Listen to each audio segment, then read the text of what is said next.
you beauties. Welcome to it. It's the start of a brand new week. Hopefully you get to share it with friends just like As we do. Good morning. So good to have you in our company. So good to see you, brother. How's it going? Yeah, good. Lekker. Thank you very much. I had a chilled recovery weekend. It was a monster week last week, so at least I didn't have to work this weekend, which was great, but good. Thank you. It was just boiling hot, man. I heard everyone at the Met as well saying like, sheesh. Cooked 3 outfit changes just getting out the door to the car. Dude, you don't I'll understand. believe that. Heat on another level. But of course, 8 on 18, an incredible athlete, 3-year-old Colt took grand honours at the Met. I got a crash course in racing, Brad. Did you? I love it. Justin Snaith, the trainer, I think had 5 horses in the mix on the day, absolutely shone.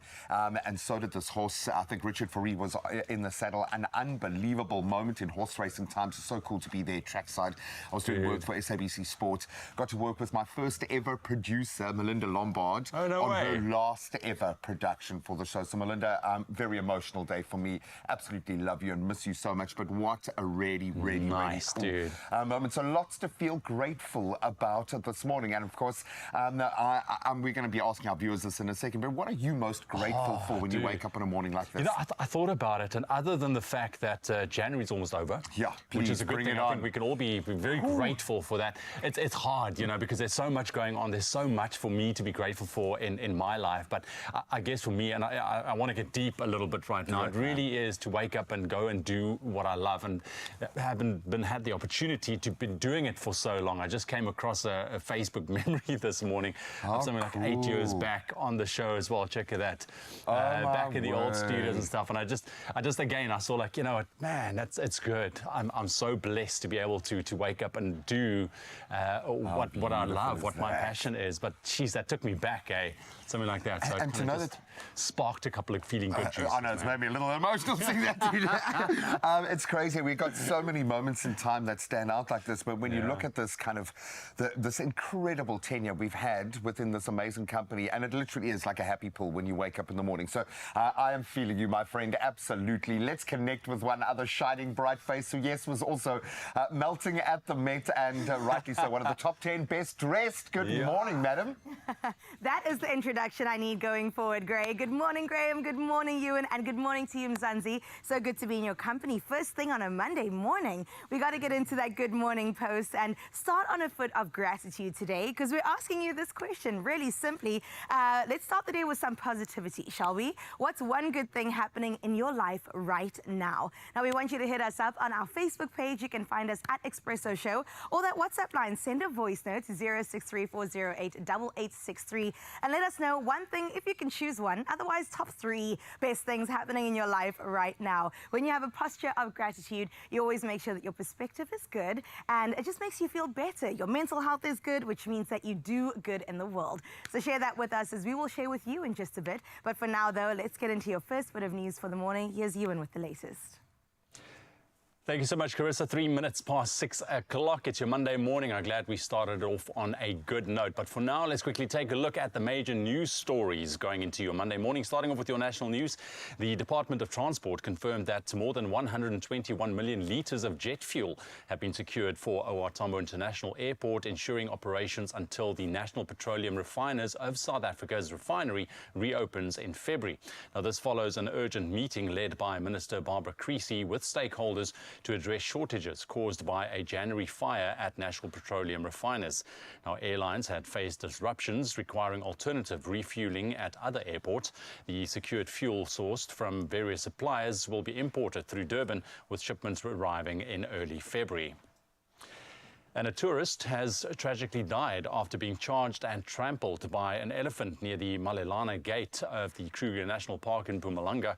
The South African National Parks is investigating the incident, which involved a local tourist. SANPark spokesperson Ike Parkler confirmed the incident and expressed condolences to the deceased family. Authorities urge the public to avoid sharing videos of the incident to protect the investigation. Visitors to national parks are reminded to follow safety guidelines, including staying in vehicles and maintaining a safe distance from wild animals. Making international news headlines this morning, 13 soldiers serving with peacekeeping forces in the Democratic Republic of Congo were killed in clashes with M23 rebels. 9 South African soldiers died while pushing back the rebels near Goma in eastern DR Congo, while 3 Malawian and 1 Uruguayan soldier were also killed. French President Emmanuel Macron held talks with DR Congo and Rwanda's leaders amid growing calls for peace. The UN is evacuating non-essential staff from Goma, and authorities have blocked the airport and cancelled flights as rebel forces advance on the city. And US President Donald Trump proposed a plan on Saturday to clean out Gaza, suggesting Egypt and Jordan take in Palestinians as part of a Middle East peace effort. Describing Gaza as a demolition site after the Israel-Hamas war, Trump revealed discussions with Jordan's King Abdullah II and plans to speak with Egypt's leader. Trump estimated relocating around 1.5 million people, either temporarily or long-term. He also reiterated belief in US control of Greenland despite Denmark's rejection of the idea, stating it was crucial for global freedom. And we'll end up with a story against the odds. Cape Town's Two Ocean Aquarium's Turtle Conservation Centre is giving sea turtles a fighting chance. Now, in the wild, only 1 or 2 out of every 1,000 sea turtle hatchlings survive to adulthood, but with a remarkable 85% release rate, their efforts to protect these endangered creatures are nothing short of extraordinary. On their 8th annual turtle road trip this week, the team is heading up the west coast, a hot spot for turtle activity, to connect with coastal communities. Through engaging presentations, they will be sharing knowledge about rescuing stranded turtles and inspiring the locals to take action. Now, you can visit the Two Ocean Aquarium website to find a presentation near you and join the mission to turn the tide for these beautiful little turtles. That's where we leave your news headlines for 6 o'clock. We'll have another round for you at 7. Right now, Graham has got a look at your first sports for the morning.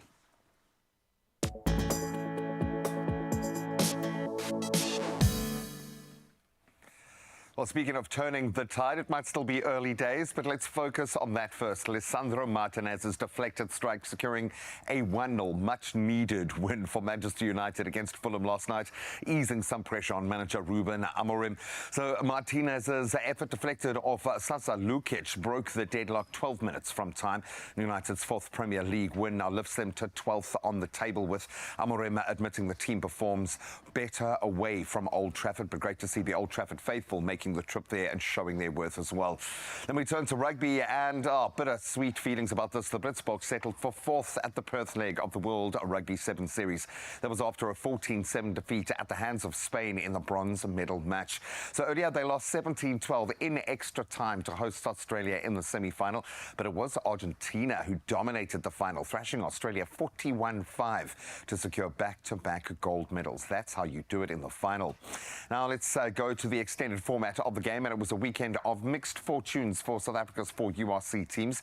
The Bulls secured a 35-22 win over the Lions, while the Sharks, they looked impressive, triumphing 42-22 in Cardiff. However, the Stormers fell 36-12 to Leinster. So the Bulls are 3rd on the table as a result, followed by the Sharks, with the Stormers and Lions in the bottom half. And the competition now takes a short break before returning in mid-February, though the Bulls and Stormers will face off this Saturday in Cape Town to end on a high.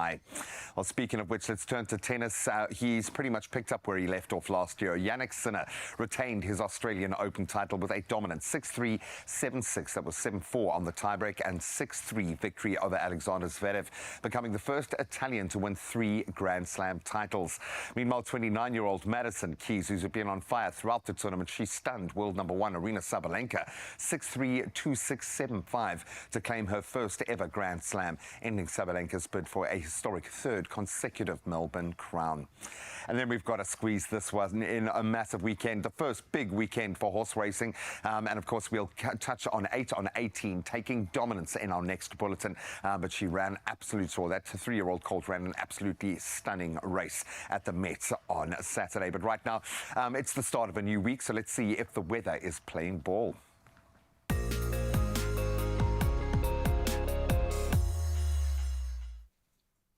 Well, let's have a first look at your weather, where the South African Weather Service has issued a yellow level 1 warning for damaging winds, making navigation at sea difficult between Cape Columbine and Cape Agulhas from midday. Fire danger warnings highlight extremely high fire risk over northern central Northern Cape and parts of the Western Cape, including Saldanha Bay, as well as the City of Cape Town municipalities. Additionally, a heat wave with persistently hot temperatures will affect the northeastern Eastern Cape, the southwestern Free State, and central eastern Northern Cape. Well, let's have a look at that sunrise view of this hour. And all I can say is Nancy came through with a fancy view from Umkomas in KZN, sharing this absolutely gorgeous view, which I assume is from your window. Now, imagine waking up to that on a Monday morning. I can tell you right now, Nancy, that this put a smile on my face. And KZN is also going to experience some really great weather today. This is a good omen for sure. Thank you for sharing your morning view with us. You can continue doing so at 7 and 8 o'clock. We delve straight into that once again on 0634088863. I know the KZN can experience between 29 and 30 degrees, but let's see what's happening on your side of town with your temperatures.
A massive weekend, I think, all round. People kind of feeling it this morning. You can feel a kind of a slight trepidation entering into the week, which is fine. I love the fact that it was a nice, busy weekend. And, of course, for many of us, the Cape Town Met took centre stage. Certainly for you. Talk us through some of your highlights, girls. Okay. Because we checked the socials, eh? You were there. This is my first Cape Town Met in 10 years. Wow. The last one was 2015. I just stepped into the industry and I got to take the stage. But then this year, Meg and I got together, as you guys had seen the process from last week, and put together this absolutely gorgeous burgundy outfit. Again, a color that I don't know that I would usually go for. I think my matric dance dress was actually this color, and that was the last time I touched it. Exactly. But there I was partying it up with Casper in your vest, as well as former Miss South Africa and Maps Mapanyane, and I just felt like the butt of the ball, and of course got nominated for Best Dressed. I know. Oh, that's I wish I took that home. I know. amazing. Well done to Megs as well, because Yes. we saw the process she went to. Exactly. But it kind of brings to bear how cool the moment is, the Met, for the networking and just reconnecting with your people and just not knowing where you fit into the grand ecosystem. Exactly. It just works. And let me tell you, Greg, there's a hierarchy, hey? There's definitely a hierarchy. But we're climbing the ranks and we'll get to the top eventually. Not only did I touch on the Met, but Friday I was on radio. I stood in for The Great Drive, which was K-Yeezy's show with Tamara and Lorenzo and Jason. Cool. And the exciting part is that I got to chat to Mila Smith, who's an incredible 20-year-old singer-songwriter, pop star in the making. And she was just so fantastic. I hope we can get on the show sometime. She just dropped a new single, Strangers. So shout out to you. Am I allowed to be cheeky and ask, how did the time slot feel? How was that? I mean, I felt kind of comfortable. I'm not gonna lie. It felt like it fit really good. So we'll see what happens next year, putting the feelers out there. But it was such an honor to stand in for Kay while he was shooting a show on SABC, actually, SABC2. So that was fun. Yeah, the Nicely SABC done. family busy this weekend. I just want to mention, because she was mentioned or nominated for Best Dressed, I had a hand in your outfit because you did ask for my advice with regards to your hat, right? I did. I just want to like clarify this. Okay, It so made I all had the won. difference. I feel like I was there. It made all the difference. I would have given you some of my earnings for sure, because that hat, next level. Yeah, fantastic. I'm very happy. Fantastic. Look, I'm going to say I said, go with the ringlets in front. Okay, I really did say that, okay, which might be the campus thing. was I a wanna team steal the effort. sunlight, okay? Come on. But we've got your back, girl. Don't worry, we have Oh, got I your back. No, you appreciate looked you. exquisite, and once again, well done to Megan there. I think she showed up. She showed up. Yeah. this weekend. Listen, yeah, so for my weekend was not at all as glamorous as these oaks. But I mean, I really took it chilled. You know, I had a crazy week up in Joburg last week, and it was nice to just be home with the fam. Yeah. Obviously, I mentioned in your building last week, site. in my building site, but it's coming together now. So for the first time, we were able to actually jump into our pool. So that is what Oh we my did. goodness. So we put in a pool Wow, now. you in? I was about to say you were able to imagine having a swim, but now you Dude, actually. and this was a big moment for us because this is 8 years in the making. Oh, come You know, on. we wanted something like this for the kids or whatnot for the past 8 years, and finally, you know, that dream came to fruition. So the that a good boys feeling? loved It's it. for the kids, boy. It's for so the good, kids, man. eh? It's so good. So it's just lekker to just chill out in the sun. It was hot. It was beautiful Yeah. weather as well, like you've mentioned. So a little bit of cooking. sunburn. So I'm feeling it this morning. The tan is on. We've got you, my friend. It's all right. We're going to ease Thank into the you. week. A bit of a full. You talk about these 10-year full circle moments. I had about a 30-year full circle moments working for SABC Sports. So great to connect with that family and so many of my people and the Expresso crew and just everybody working on everybody's productions this weekend, which I love that kind of vibe at a massive event. But Melinda Lombard, who I think I'll pop up in a photo with, was my first ever producer director when I worked on Sports Buzz when I was all of 17 years old, guys. You can see the connection and love in that Well, photo, she's bro. like my mom, and she really is. You can imagine dealing with a 19-year-old version of me. Okay, all I'm saying, that's I can drop the mic and leave the room. She had nerves of steel. And this was her last SABC production. So to have this moment of coming kind of full circle like that. So to Melinda Lombard, because she took us to places. We were filming together in 1994, going into areas where no one else would go, course, yeah. shooting and showing a side of South Africa that was so much more authentic and real. And I think her fearlessness has set the tone for my whole career. So Melinda Lombard, I absolutely love you. You are my second mom, at times my first mom, and I think my mom was happy to hand me over to you. But absolutely love you, and you're going to leave a void within the SABC. This incredible human being has done the work of about 1,000 people every day. She's just an unbelievable human being. Beautiful. Well, I think we all have consensus. It was a great weekend. was a fantastic so I hope the weekend. same for you guys as well. Yeah. We are going to take a very, very quick break. When we come back, it's all about tennis. Lumani Kakana, he's a rising young superstar on the court. There he is. He's going to not only chat to us, but he's going to put me through my paces a little bit with the exercise session that you he's going to ready? lead. Absolutely. We'll stretch that sunburn out. It's okay, we'll deal with that. And then, of course, speaking of tennis, we've got the small matter of the Australian Open to get through. Yannick Sinner, Madison Keys, our champions, and we'll get into what it took for that young man and this incredible athlete on screen right now to take top of the year's first top honours. In fact, the year's first Grand Slam's already done and dusted, Crazy. guys. Right. Come on, up and at it. We'll see you after the break.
It's my feel good breakfast show. Welcome back. I think by now you should know on Mondays we're all about shining the spotlight on incredible young South Africans, and this morning we are joined by Hlumani Kekana, a rising South African junior tennis star who is, by his own proclamation, going to go to the top. The training full-time at the Rian Venter Tennis Academy. Clearly it is making its mark. He's represented South Africa internationally and aims to become the world's #1 tennis player. Why else are you doing it? Can we get a round of applause for Hlumani? Welcome to it.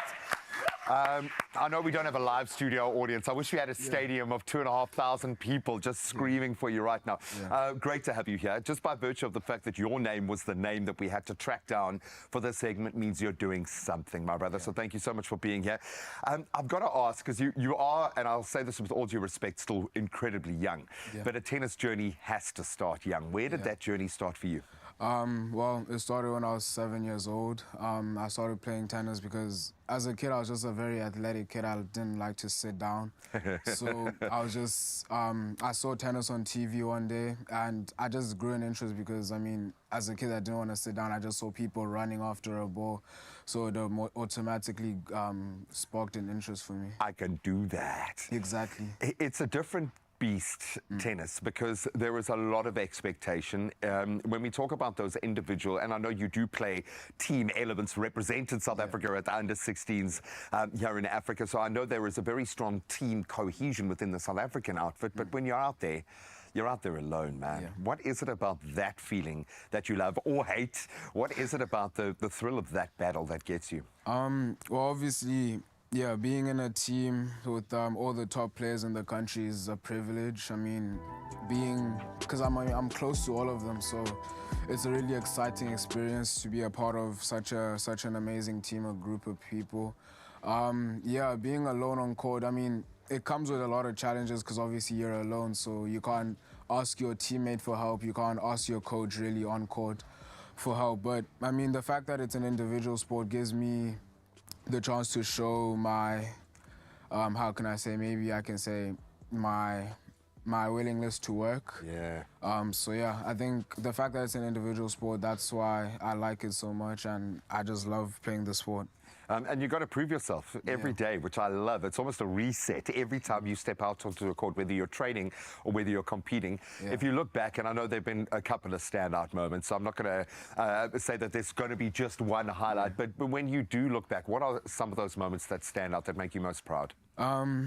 Well, I think for me, there's definitely two moments that stand out the most. I think it was back in 2023, if I'm not mistaken. I was in Bloemfontein and I played my first J100, which is considered one of the top international tournaments for juniors in the world. So I played my first J100 and I won my first match, which earned me my first international junior points, which I think is a very memorable moment. It's a first step on a big journey, man. Yeah, well, which I'll definitely remember for a very, very long. Yeah, which I'll definitely remember for a really long time. And I think the second moment is probably now in the last 2 weeks, winning the under-16 Southern Africa Junior Championships. Yeah, that was a really good moment for me, not having my parents there. It was unfortunate to not experience the feeling with them, but I know they were very proud of me, and I'm very proud of myself for that achievement. And you can believe now. You can believe, because I know we have to connect those dots, and this is the same for every sportsman or woman that I am privileged enough to meet in the phases of their career. But I know that the next time I interview you, another milestone will have happened. Then 10 years from now, we'll be talking about this glittering career. How do we get there, though? Now that you can see a path to #1, what are you doing to get there? Well, obviously trying to balance my schoolwork and my tennis. Academics is obviously very important for a child. I mean, but yeah, I mean, I'm trying to just focus as much as I can on training, trying to work as hard as I possibly can in both aspects, academics and school. I mean, academics and tennis. But I mean, yeah, it's a long journey. So I mean, I'm prepared to put in the work for as many years that I can until I get to the professional stage, which is that's my goal. Yeah, and it's definitely going to happen. By virtue of the fact that you are here, you're already on that arc. So just, tick that box and keep working as hard as you're working. In fact, I want you to work harder than you've ever worked. Why? Because you're about to train Ewan.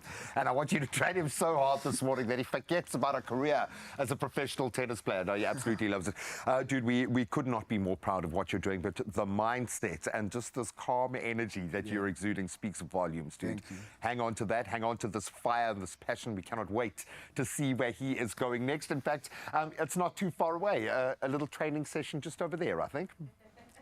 Oh, well, in just a bit, the training session is going to commence. I can't wait to see Ewan being put through the paces. But now, though, we do want to celebrate the champion that is you and me, because we want to set the winning tone by playing Daily Lotto for an estimated 480,000 Rand jackpot this Monday. Now, don't miss out, okay? Buy your tickets now in store or on the website. That is nationallottery.co.za. There is the mobile app. And, of course, there is cell phone banking. Or you could just simply dial *120 *7529# for USSD.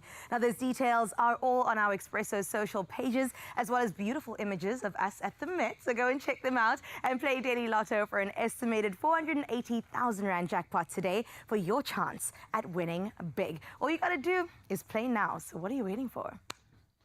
Can do with that little amount right there, so go get your tickets right now. We're going to take a very quick break. We just met this young superstar, Klimani, just a couple of minutes ago, and now apparently he's going to take me through what he considers an easy workout, right? Yeah. An easy. We're not going to do something crazy today, No, not anything crazy. Stick around there. Listen, whether you play tennis or not, elevate your game this morning with a little bit of fitness session. Join in, just move the coffee table away a little bit, and then we're also going to catch up all the highlights, the Australian Open as well. Graham is going to be sitting down and chatting us through all the highlights that we need to know. But for now, let's get a bit of a stretch in. Go warm up. We'll see you after the break. Only you can make my day. Make 2025 your breakthrough year with Richfield and be one of 3 lucky viewers to each win an academic bursary and laptop valued at 180,000 Rand. To learn, lead and succeed. Reply to the competition post on Expresso's social pages. Answer the weekly competition question, #Richfield in your answer, and click on the link in the post to complete your entry. Competition closes 16 February. T's and C's on expressoshow.com.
It's my feel-good breakfast show. Welcome back to your feel-good kickstart to the week. Well, the Australian Open, as the first big Grand Slam of the year, gave us the kickstart we needed. The Australian Open, absolutely brilliant. Concluded yesterday or over the weekend with Madison Keys capturing her maiden title in a dramatic win over Arina Sabalenka, while Jannik Sinner defended his crown, picking up where he left off last year, solidifying his dominance at the moment with a commanding victory over Alexander Zverev. Nasli Abrahams, tennis enthusiast Ricky Solomon, tennis coach and and Khumani Kekana, the under-16 Southern African junior champ, is back on the couch now to chat about the tournament. Guys, thank you so much for joining us. Wow, full value we got. I know not everyone can get every matchup that we want, and everyone's got that final, but when it comes to the ladies, this was a dream final, so I'm going to start with you, Naz. Amazing final. Absolutely amazing. Nobody predicted this. Nobody would have. Having said that, Madison Keys did win a lead-up tournament, Adelaide. We've been waiting for her to win a Grand Slam for a long time. She has been a finalist before. This is common in the women's game, though. Angelique Kerber, later in her career, became a Grand Slam champion. Barbara Krejcikova, and now Madison Keys. And testing herself against the best. The shots that were coming out in that match, they found a new gear. And I've got to ask you, Ricky, Aryna Sabalenka seems to have found a new gear. For Madison to beat her at her best, because she looked good and she had a wobble and then she found her kind of form again within the match. What did you make of the kind of seesaw battle, and what do you think won it for Madison? What's shifted there? Look, that first set, she blew everyone away with her quality. I don't even think Sabalenka knew what was happening. And then I think Sabalenka shifted, because she was like, okay, if we're going here, I need to go there as well. And she knows she can. And she knows she can. And then I think that threw Madison Keys off. And I think the moment threw Madison Keys off a little, because her level dropped while Sabalenka's went up. And then I think that final set, possibly both of them dropped just slightly, and then closer to the end, it went up. Yeah, they both spiked. So it was a situation of, I think, Sabalenka unaware, wow, this is a big game, and then Madison getting a little tight, and then I think that's what caused the seesaw effect. As you said. And Madison seemed to have the self-belief going into this. Hlumani, when you see a player kicking like that, where they seem to find another dimension to their game, what's it like seeing someone come good on that level? So for Madison, it was clearly a new mental gear there. What is it like when you see a player kind of hitting those moments on court? Yeah, I feel like it started with a lot of preparation, mental preparation for her. The performance she pulled was amazing. I mean, magical. I've never seen her play like that. I haven't watched a lot of her matches, but I'm definitely gonna go back and look at her past matches after that performance. Yeah, her preparation before the match, I feel like, was impeccable. Her matches prior to the final were really good. Yeah, it was a really good performance from both of them. And an exhausting tournament. I think to come out the gates in January and maintain this level of tennis, it bodes well for the year to come. I think a lot of us wanted to see Djokovic in that final because we don't know how much longer we've got a Djokovic. But of course, Yannick Sinner was the guy who absolutely dominated despite a black cloud hanging over his head. How do you think he found that? I see lots of facial expressions here. What do you make of Alexander Zverev and Yannick Sinner in that final instead of dominating? Yannick Sinner, at 23 years old, is better than any of the legends. Right now, he's better than any of the legends were at any stage in their career. Sure. And this black cloud, I mean, it was 8/millionth of a millimeter of a rub. And the determination was that it couldn't have enhanced his performance at any stage. So, if anything, being this angry about this kind of black cloud hanging over his head seemed to propel him to a new level of performance. Correct, and it's made him a mental beast. And that, like, he takes the ball quicker than the big three. He moves like Djokovic. He has the same fitness team. But his mental fortitude, I mean, they've had dips. I don't see him dip in a match. He is just there. And it's not like he hasn't had the physical tests as well. He's had the long matches, he's had the heat, he's had everything else that the players have had. He's under a microscope.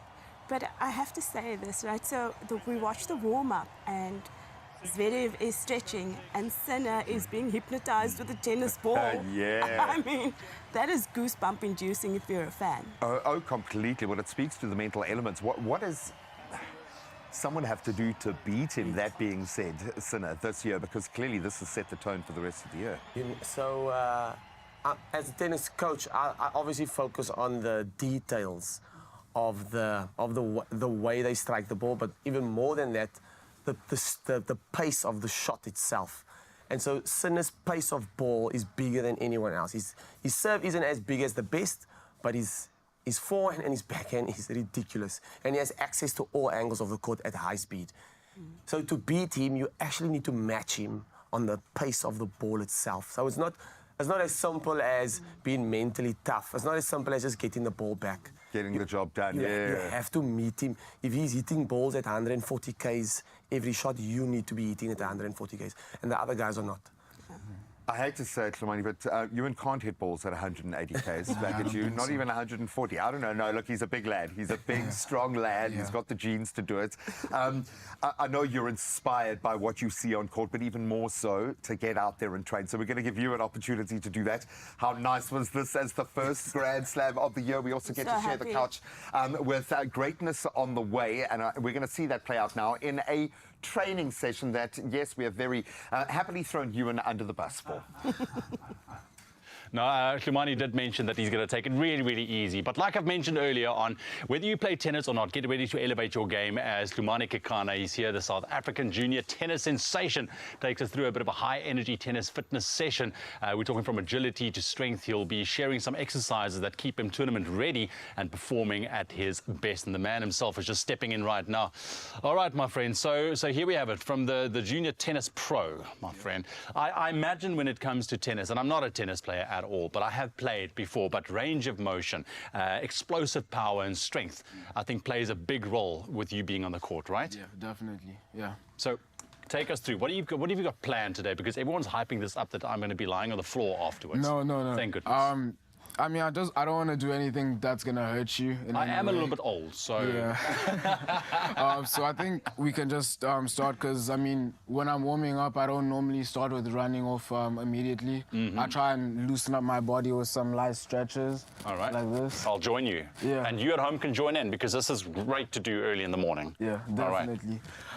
This is just so that I can prevent injuries. Yes. Just so that I can feel out my muscles, loosen them out before I start running. Because I mean, you know, I don't wanna. Yeah, you don't want to look. Prevention is better than exactly. cure, so that's why we Exactly. take it easy. Exactly. So just a hip stretch. You're not struggling, in a right? thigh. You're not struggling. I'm okay. If you hear a snap, I'll let you know. Okay. Nice. If I hear a snap, should I help you? Yeah, please. Okay, I will. Okay. So yeah, this is just to loosen out my hamstrings and the quads. All right. Yeah, so this isn't anything too hard. How long I would you don't- be doing, or how much time would you spend on stretching? Normally I'd spend like 5 seconds each side, Okay. by about 3 reps. Right. 3 sets of each. Yeah. And this is not a static stretch, because going into a session like this, I mean, we're talking dynamic stretching, right? Yeah. So is it kind of a little bit of pulsing in your exercise? Yeah, a little bit. Normally there's just these stretches. I normally do yoga, just to keep my flexibility. You see the flexibility. Yeah. So the yoga part is very important to elevate my game. That's it. So, yeah. All right. Nice.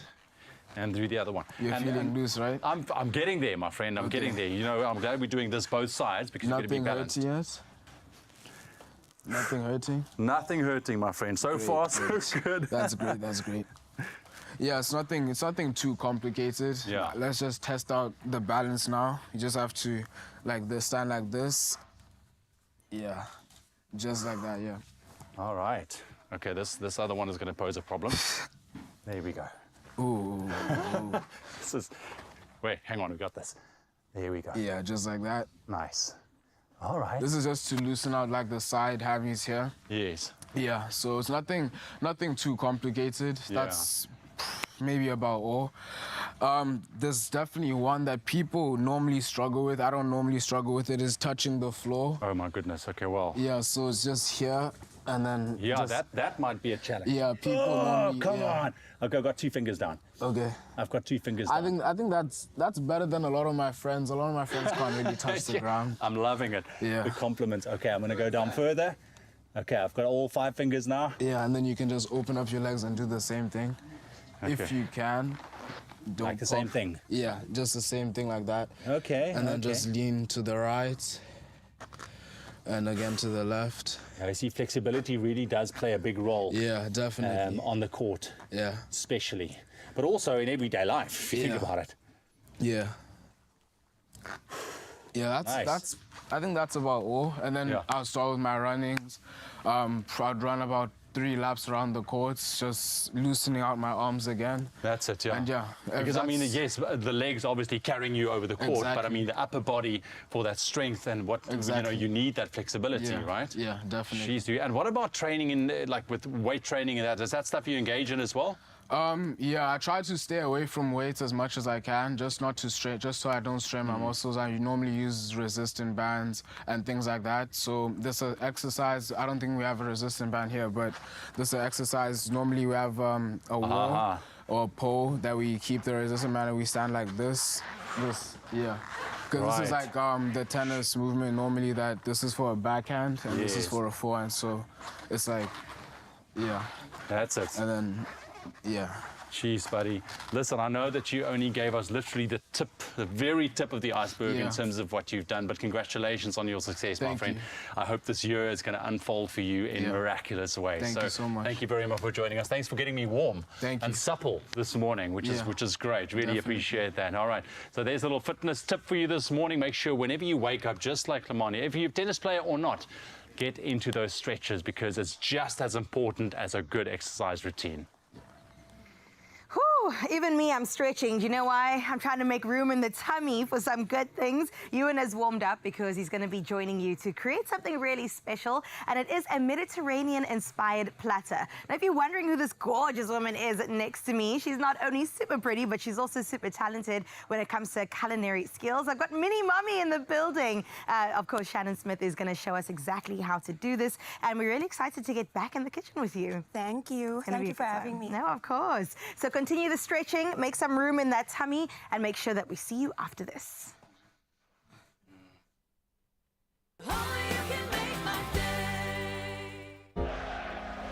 A whole season ahead, a myriad of possibilities. ABSA, official banking partner of the Premier League.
It's my feel-good breakfast show. And just like that, you're back right here on your Feel Good Breakfast Show on this gorgeous Monday morning. And we're so excited to welcome back Mini Mommy Chef, the beloved food vlogger known for her delicious recipes and also honest restaurant reviews that we look forward to. So we got to catch up with her and see what she's been up to before she whips up 2 delicious recipes just for you. In fact, let's give her a Feel Good welcome. Woo-hoo. Hello, Shannon. How are you? Hi, Clarissa. I'm well. How are you? Good, man. So it's been a minute since the last time you were here with your daughter. Yes. We were getting prepared for Halloween. How have you been since October? Amazing, amazing. Yeah. Lots of things have been happening that I'm very grateful for. So. And we'll touch on one of those things, a big deal happening on your side of the That's world. right. But for people who might not know you, I just want to get into a bit of your background to lay the foundation here. So where did your love for cooking even begin? So it started where it actually happened after I had my kid. I never knew what my passion was, so I was trying to find it, and I actually found it by recreating restaurant meals that I'd never made before, and that's basically how it blossomed. Oh my gosh, and I love that you said blossomed because it's just grown from strength to strength. I mean, a recent look on your Instagram will show you even giving us undiscovered gems in the mother city, which is so exciting because if there's one thing about being in Cape Town, you go to the same places all the time. You know what I mean? But the fact that you're opening us up to these new spaces, how do you even go about curating your content and coming up with these ideas? Oh, that's a good one. So I normally choose like different kinds of food around the world, and I would choose like the best Turkish places, or so I find them by like different styles of food, and then I sort of like sift through which ones are special or my favorite special ones. Which one is your favorite, if you could choose? Well, I can't. I'm not gonna do that one. Top three in terms of cuisines. Okay, so I love Asian cuisine. It's my all-time favorite, and then Cape Malay is very special to me because it's basically our heritage. Yeah. And then number three, I don't have a number three. That's okay. Leave a spot for somebody to get there eventually. The name, Mini Mommy Chef, what is that about? Where did it come from? So basically, I started my page on Instagram, and I didn't have a name. Obviously, Shannon Smith was taken. Yeah. And I thought of myself, like, I'm just a mom, and I'm learning how to cook. So it was basically people going along on the journey with me. And that's how Mini Mommy Chef came out. So cute. And then also bringing in your mini me, your daughter. Yeah. We also love seeing the two of you together. Thank Does she you. have a love for cooking, obviously, from your example that you've led? I think she's got her own passion for Yeah? cooking, and that's what makes it so unique. So I love that. Oh, that household is just full of so much talent, man. Thank And you. speaking about talent, can I just say congratulations on this bursary that you just received? Please tell us a little bit more about that. So I'll be attending Capsicum Culinary School for the professional chef certificate starting 2025.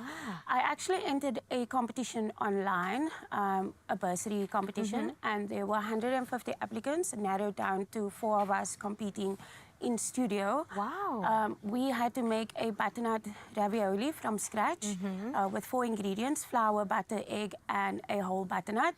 It was actually the first time I ever made butternut ravioli or pasta in my whole entire life. Oh my goodness. So it was a bit daunting, but either way I managed to win. So Sheesh. Well, we have got the talent of all talents. I mean, look at you up there making sure that you have that title. And we can't wait to see. Please keep vlogging and keeping us up to date with everything. But for now, you're going to head to the kitchen with Ewan and create something super special. What's first on the menu? oh, we've got a Mediterranean platter. It's all the nibbly bits, easy bits. You can have it warm or cold, so take it with you on a picnic. Oh, I love Amazing. that. Okay, I'm going to send you off, Shannon. Thank you so much. Mini Mommy Chef in the building, going to prepare something absolutely delicious with Ewan. Ewan, please save me some. This is definitely my kind of meal. Look, we are already in the kitchen right now because when it comes to summertime, it really calls for that bright, shareable meals, right? I'm sure you would agree. And nothing says bright and shareable more than a beautiful, put-together Mediterranean-inspired summer platter. It delivers all of that you need. And we're talking minimal prep and maximum flavor. It really is perfect for casual dining or entertaining. And Shannon Smith, who we just met right now, is in the kitchen to show us how it's done. Shannon, hello. There's a lot going on here. Yes. And I love a Mediterranean vibe. Oh, me too. Yes. So you need to take it because, you know, Okay, I you want to wanna have help it me look out? like that. Of course, yes. So first things first, we have our bowl with our chicken breast. They've been sliced. We Okay. are going to put this onto kebab skewers. Righto. So if you want to help me, we can grab all these ingredients, throw it in, Okay. and then we're going to mix it together. It's Sure. that simple. So what do we have here? So I've got What cumin. does that smell? Cumin, no? Yeah, that's cumin. That's cumin, yeah. Perfect. All right, some cumin. Let's just, there we go. Oh, that's a little It's bit of just your spice. basics, yes. Yeah. Salt, pepper, some smoked paprika. You want to get that yes. all mixed in. Got it. Just hold on. Then we want to add in some lemon juice and oil. Preferably, you want to allow this to marinate overnight. If not, do it half an hour in the fridge. Okay. Yeah. So, and olive oil and That's right. Give it a nice little mix. Oh, that's nice. I mean, olive oil plays a big role in Mediterranean cuisine as well. And it's healthy because a Mediterranean snack board or platter like this, it is considered healthier, right? Exactly. Because the And we Mediterranean diet Exactly. has been praised for being healthy and longevity as well. Okay, so what do we do now? So you want to grab a skewer? All right. Here we go. Thank you very much. And basically, you just want to take one of these little breasts and skewer them and on. start from the bottom. So you can double if you make a little zigzag. Yes, Perfect. just like so. Okay, okay. There we go. You can lay it down on here in the meantime. Perfect. So just like that. Yeah, perfect. All right, let me do one more. Perfect. I don't know then- if you want to do 2 on 1, 1 on 2, but Oh, it's can fine you? either. Yeah. Oh, because you kind of fill it up, don't waste any Yeah, and space. everybody just like shares and tears. Pull and share. It's That one is of a those nice kind of thing. platters. Yes. Yeah. All right, here's a nice one as well. And then I want to get it on the grill. That's right. Let's get that grill on. It's going, it's nice and hot for you Ooh, already. lovely. Look at us, you see, we take care. You know what I want to do? I want to actually Yeah. add one more to this one Yeah, because that one I looks feel a little bit skinny. you want to make sure you load it up. Yeah. So we are using chicken, right? But for those who would consider a different type of option, not necessarily the meat, is there any Of other course, options yes. So that you can if use? you want any vegan option, I would say use some baby tomatoes. You can substitute it with falafel. Okay, halloumi? Halloumi, grilled halloumi is yes. absolutely delicious. Right, is it just go, can I just pop it Yeah, on? pop it on there. Oh, and there we go. Perfect. I'm just going to do all these. All right, so while these are going, I'll keep an eye on them. Explain to us, what do you have on that side? So, Here we go. Here's a cloth for you. thank you so much. Pleasure. Over here, we've just got the sides, the easy dipping. So we've got some hummus, we've got some Kalamata olives, we've got some zucchini. These we're going to toast up. Those are just pitas or wraps that you slice up, nice for dipping, and some mixed veggies. You can use any. And over here, we have a small little salsa, which complements it very well. Lovely. Okay. And of course, we are using chicken breast, so they are quite quick. You don't want to make sure, you want to dry them out. And they're perfect for eating cold. So if you Yes. want to put them on a platter, take them with you to a picnic or something like that, works perfectly well because you can prep beforehand and take them with you. Yeah. Exactly, exactly. So with regards to a Mediterranean platter and putting together, I mean, obviously presentation plays a big key, all right? Yeah. So what tips would you have to get a platter looking just inviting? I think that's, Ooh. because you want to make sure that you put it together in a way because you That's feast right. with your eyes, right? That's right. All right, so what would you do? So for fancy plating or for nice plating, I always recommend that you use different kinds of crockery. These Okay. are absolutely gorgeous. They add nice aesthetic to the plate. Lots of greenery. Yeah. You can use those as toppings or as just a garnish. Yeah. And then you also want to use some elevations to try and use different heights in between your skewers and your meats, because the more layers you have, I see. the more appealing it seems to be to the eye. Yeah. Exactly. All right. Well, I would love to. I'm just going to give this a quick wash so we can show the people how we are going to put this together, Of course. because that would be very interesting to see. Here we go. Look at me knowing my way around the kitchen. All right. Here we go. Okay, so while that goes, you can start prepping the, Awesome. Let me give that one a nice little wipe. yeah, go for it. Because I think presentation starts with a clean plate first. Oh, well, yeah, that makes a lot of sense. All right, and this chicken, I mean, I love it. The Awesome. spices that you put in here, it smells unbelievable. Hey, it gives that Mediterranean smell. Yes, yes, yes. So by the time you finish that, let's see. Okay, so start arranging Perfect. for us. Let's So see. let's do it like this. Can you see we've already got So like... you can literally just keep it in the bowls like that. Okay, yes. At the end of it, we're going to add the vegetables on the side. I think that will look much better. Yes. So for now, we're going to add our skewers in the middle once those are done. And then our chips will just go wherever we feel Tell me fit. about the peppers, exactly what you've done, or how would you These prep them? are roasted peppers. They've been charcoal burnt on the outside. You can simply do it by putting it over an open flame. Okay. It gives you that smoky kind of flavor. Yes. And then you just wipe that off. And these are, but you can use whatever veggies you like. Yeah. Well, I think a pepper is definitely a way to go. That's a green one or a red one. All right, this is, so to say, almost finished, and then we can just align it. That's right. Not burn ourselves here. Let's give that Perfect. a second on that. All right.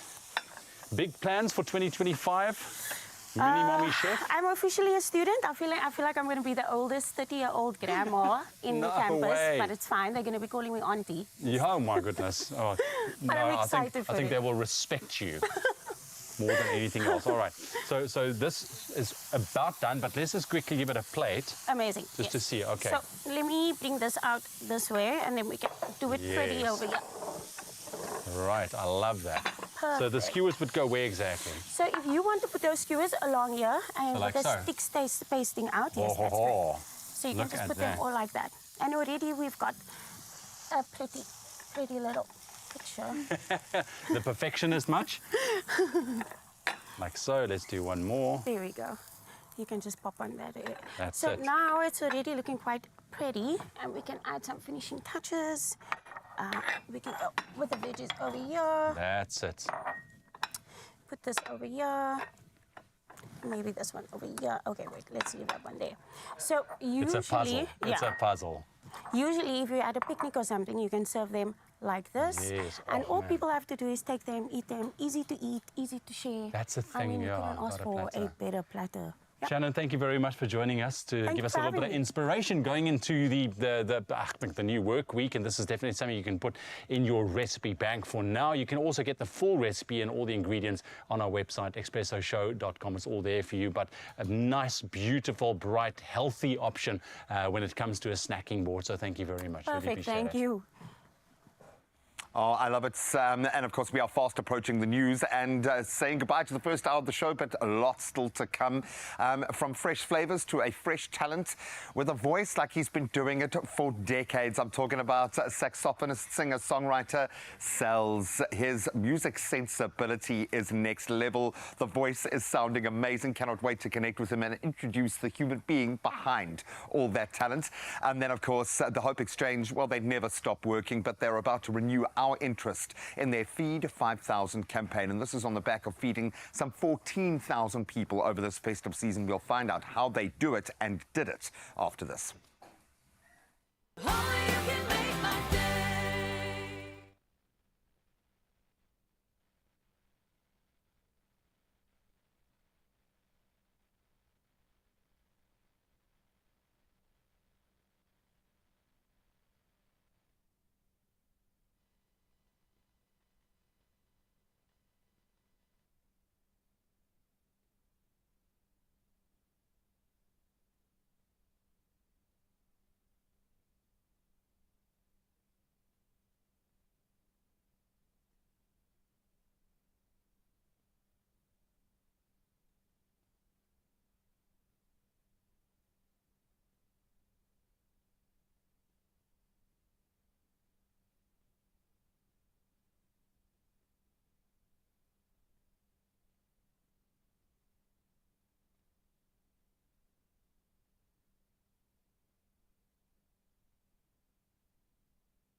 It's my feel-good breakfast show. Welcome back to your Feel Good Breakfast Show Expresso right here on S3. Can you believe it? A whole hour went past already. Time flies when you're having fun. On the dot, 7 o'clock, let's quickly take another look at your major news stories going into your Monday morning. Starting off with your national news, Electricity Minister Kosiensho Ramakgopa has emphasized the urgent need to reduce electricity costs, stating that affordability remains a priority for the government. Now, speaking in Boksburg, Ramakgopa expressed confidence that NERSA will reject Eskom's proposed 36% tariff increase, though a smaller increase is expected. He highlighted the impact of energy costs on the poor and stressed the importance of diversifying the energy mix through the updated integrated resource plan to be published by March. Ramakgopa also pledged to address load reduction, proposing an electricity for all program. And the Department of Transport confirmed that more than 121 million litres of jet fuel have been secured for OR Tambo International Airport, ensuring operations until the National Petroleum Refiners of South Africa's refinery reopens in February. Now, this follows an urgent meeting led by Minister Barbara Creecy with stakeholders to address shortages caused by a January fire at National Petroleum Refiners. Now, airlines had faced disruptions requiring alternative refueling at other airports. Now, the secured fuel sourced from various suppliers will be imported through Durban, with shipments arriving in early February. Over to international news headlines this morning. Around 50 survivors of the Auschwitz-Birkenau Nazi death camp will return to the site today to commemorate its liberation on 27 January 1945. Now, heads of state, including King Charles, Emmanuel Macron, and German President Frank-Walter Steinmeier, will join them. However, it will be the survivors, now in their late 80s and 90s, whose voices will be heard as they share their stories. Now, their message is clear: to ensure the horrors of Auschwitz are never repeated.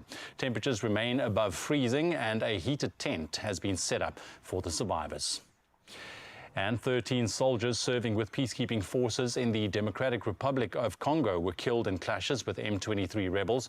9 South African soldiers died while pushing back the rebels near Goma in eastern DR Congo, while 3 Malawian and 1 Uruguayan soldier were also killed. French President Emmanuel Macron held talks with DR Congo and Rwanda's leaders amid growing calls for peace. The UN is evacuating non-essential staff from Goma, and authorities have blocked the airport and cancelled flights as rebel forces advance on the city.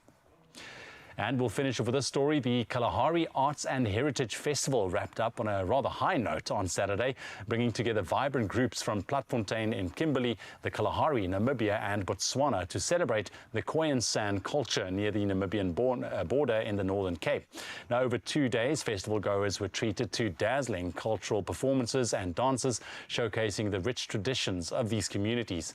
Now, festival manager Davison Mudzingwa highlighted the event's importance in preserving the Khoisan San identity and heritage, reminding attendees of the marginalization that these groups have faced throughout history. It was a rather joyous occasion, brimming with pride and a strong sense of cultural unity, preserving traditions for generations to come. That's where we leave your news headlines for the 7 o'clock bulletin. We'll have another final update for you at 8 right now. Graham is standing by with another look at your sports.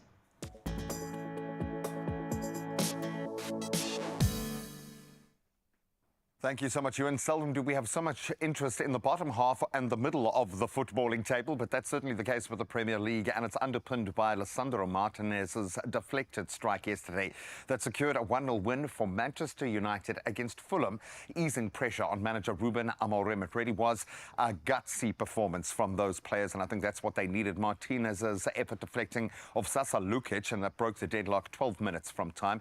United's 4th Premier League win now lifts them to 12th on the table, with Amorim admitting the team performs way better away from Old Trafford, but great to see some of the Old Trafford faithful there supporting. Now let's turn to rugby, and a bittersweet weekend for the Blitzboks. They had to settle for 4th at the Perth leg of the World Rugby 7 Series. That was after a 14-7 defeat at the hands of a very spirited Spain in their bronze medal match.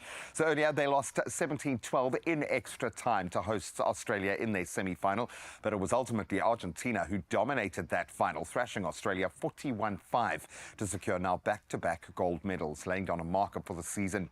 And we turn to the 15-man format and a weekend of mixed fortunes for South Africa's 4 URC teams. The Bulls, they secured a 35-22 win over the Lions, keeping it local, while the Sharks, they triumphed in Cardiff for 42-22, looking very impressive. However, the Stormers fell 36-12 to Leinster. The Bulls are now third on the table, followed by the Sharks, but the Stormers and Lions both in the bottom half of that table. The competition now taking a short break before returning in mid-Feb, although the Bulls and Stormers will face off this Saturday in Cape Town to give us a nice derby. Of course, all eyes this weekend when it comes to horse racing on the Cape Town Met, and all eyes on 8 on 18 as the 3-year-old made history at the World Sports Betting Cape Town Met, becoming just the second 3-year-old colt in 25 years to win the prestigious race. Trained by the incredible Justin Snaith and ridden by Richard Fourie, who was on fire. The 18-10 favourite triumphed with a 0.50 length win. It was pretty close, defeating Oriental Charm, one of the pre-race favourites, and Montaigne as well. But a great race, lots of thrills and a little bit of spice. But well done to Justin. I think he had 5 horses running on the day, an incredibly successful trainer since the beginning of the horse racing season in August, nearly 100 wins, or maybe he surpassed that even. But that's where we leave our sporting results for now. Let's see if the roads have woken up.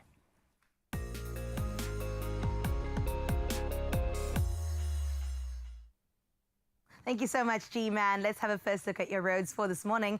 And we touch down in Gauteng and Midrand, where traffic is slow moving N1 southbound from Brakfontein interchange towards Elephantfontein Road. Now, do add your extra travel time if you're headed out that way. And of course, motorists are advised on this if you are making your way over to that route.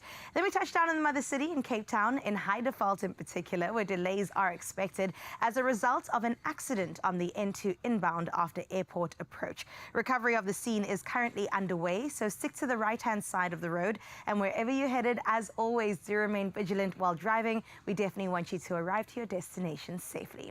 That's where we leave your roads. Let's have a touchdown in your weather.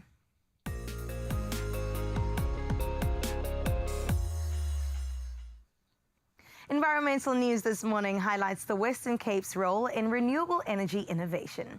Deputy Minister of Electricity and Energy, Samantha Graham-Murray, spoke at the groundbreaking ceremony for a solar farm in Riversdale, Hezekiah municipality. Now, the 210 million rand project will feature 20,000 solar panels, backup batteries, and generate 10 megawatts of electricity. Phase 1 will supply power to local businesses by next year.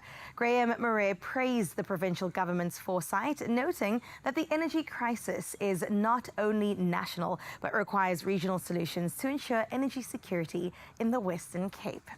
Some great news there as we head into your sunrise view of this hour. And straight out of Wynberg in Cape Town, Sumaya shared this gorgeous, gorgeous view with us. I think just a little bit further from Wynberg, definitely, to see the sea from there. There it is, absolutely beautiful with the mountain view and the beautiful sun at that horizon. Gorgeous colors too, Sumaya. You're almost like an artist there with a beautiful picture that you've shared with us. 26 degrees is what you can expect, Sumaya, for your weather today. And if you too would like to share your morning view with us, maybe things are looking a little bit different your side, 0634088863 is how you get in touch. For now, let's have a look at what you can expect in your temperatures on your side of the country.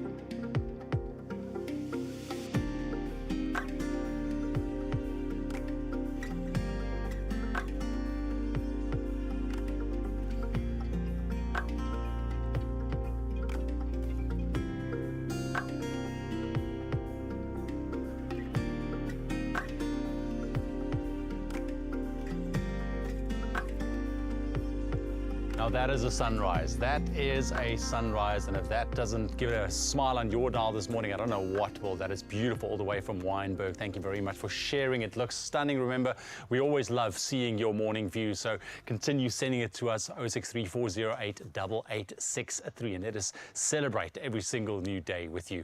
For now, let's celebrate something else. You can set the winning tone this morning and also tonight, hopefully. It could be your phone going off by playing Daily Lotto for an estimated 480,000 Rand jackpot today, this Monday. So don't miss out. You can buy your tickets now in store on the nationallottery.co.za website, the mobile app, cell phone banking, or very simply to dial *120 *7529 hash for USSD if you want to enter that way. But we'll help you out. All the details are on our Expresso social media pages, so go check them out and play Daily Lotto for an estimated 480,000 Rand jackpot today for your chance at winning rather big. So go ahead, play now. Thank you so much, my friend. All the best of luck there. And of course, you can ponder your lucky numbers while you just sit there and do nothing else, because we've got a fantastic second hour on the way. We're going to introduce you to a singer, songwriter, saxophonist, and all-round wonderful human being, Cells. He's brought the gents into studio. They're going to give you something absolutely beautiful, if the sound checks are anything to go by. And Peter Solomon, the director of the Hope Exchange, who achieved an incredible milestone this year, 14,000 meals, in fact, over the festive season. We're going to find out how they do what they do and what help they need from us on the other side of this.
It's my feel-good breakfast show.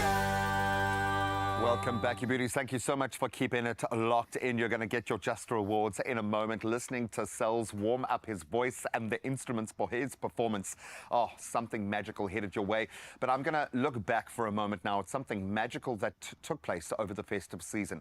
And I'm going to hone in on the Hope Exchange. They ran their 10th annual #Feed5000 campaign, which has become now, I'm going to call it, a beacon of hope for Cape Town's homeless communities, an absolute necessity to keep people standing. By providing over 14,000 meals between mid-December and early January, they addressed the critical gap in food security during a time when many services are closed. And joining us today to reflect on this incredible milestone and look forward to what more can be done, Peter Solomon, the director of the Hope Exchange, and I think that deserves a massive round of applause.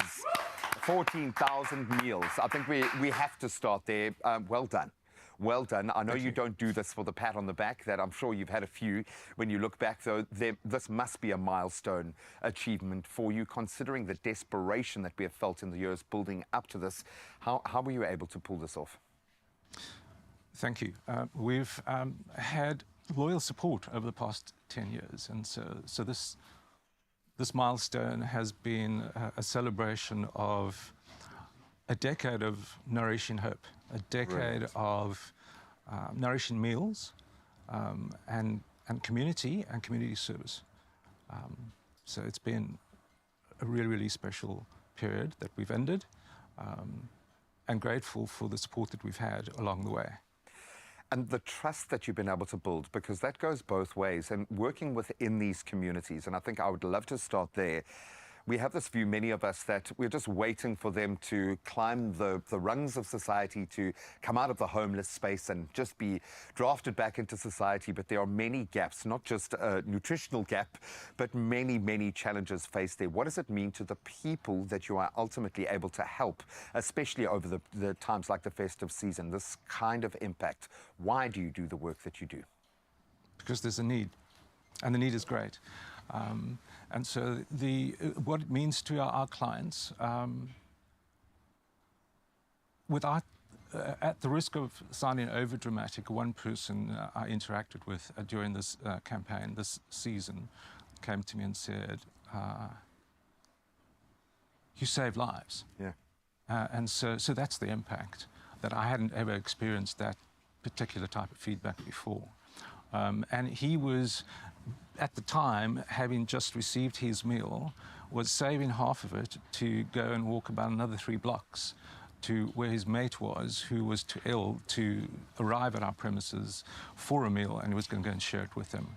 And then the impact that we experience is just the gratitude from our clients who arrive day by day to be served. And also to have that notion that someone cares enough to go to that effort, Yes. that in itself, the psychological exchange, that transaction is something that I don't think we fully understand the power of, and we will understand as our society begins to right itself. But it'll be built, as you say, on the back of the effort over an extended period of time. How have you been able to do this? How does your mechanism work? So, as you said at the beginning, many other services that offer food during this period shut down and had the annual shutdown. The Hope Exchange, food was not core. It's not our core service. It hasn't been. But a couple of years ago, our founder, Jeff Burton, found that there was this gap during the holiday period, and we decided to step in, even though food was not our expertise. And so we had to gather support from business, support from volunteers, support from food partners, and also just generate interest so that we could pull this off. And initially, the name Feed 5,000 was conceived a few years after the start of the campaign, when we aimed to serve 250 meals a day over a 20-day holiday period. So that was 5,000, and Feed 5,000 has a biblical context, and the campaign name was originated then, but it stuck even though we're serving 14,000 meals, works. not 5,000. If it ain't broke, don't fix it. I love that. Now you've got this plug and play option. What do we focus on next? If you've achieved this much, surely with this kind of traction, you must look forward. What would you like to achieve, and how can people help you as the Hope Exchange in everything that you're doing, but particularly when it comes to food insecurity? So the campaign runs during the Christmas holiday period, but throughout the year, we are offering a whole host of social care services to the homeless. So the Hope Exchange exists to help the homeless, most of whom are living on the street. And we do that for 3 reasons. One is to improve the lives of those living on the street, to promote human development, and third, ultimately, what I call the R&R. It is not the R&R that you're thinking of. It's reintegration and reunification. So ultimately, all of our services, all of our offerings, all of our support to the homeless is to assist and support them to be reintegrated into society or reunified with family or a family unit. I love it, just that connection. And you've created an overarching connection that connects society to these people in such a nuanced and beautiful way that that's where you see the shift. It's not just about throwing money or even giving change to the problem.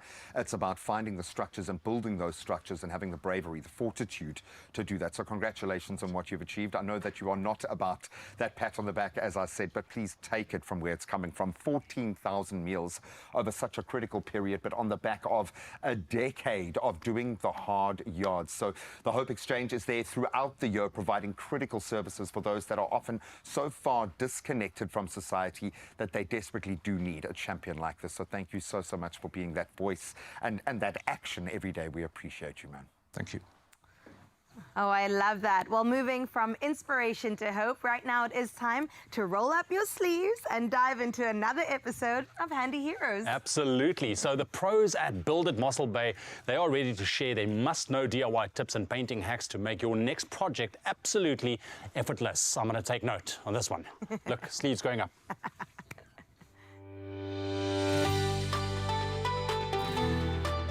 Powered by Plascon, today's Handy Heroes come from Build It Mossel Bay in the Western Cape. The store was established 6 years ago.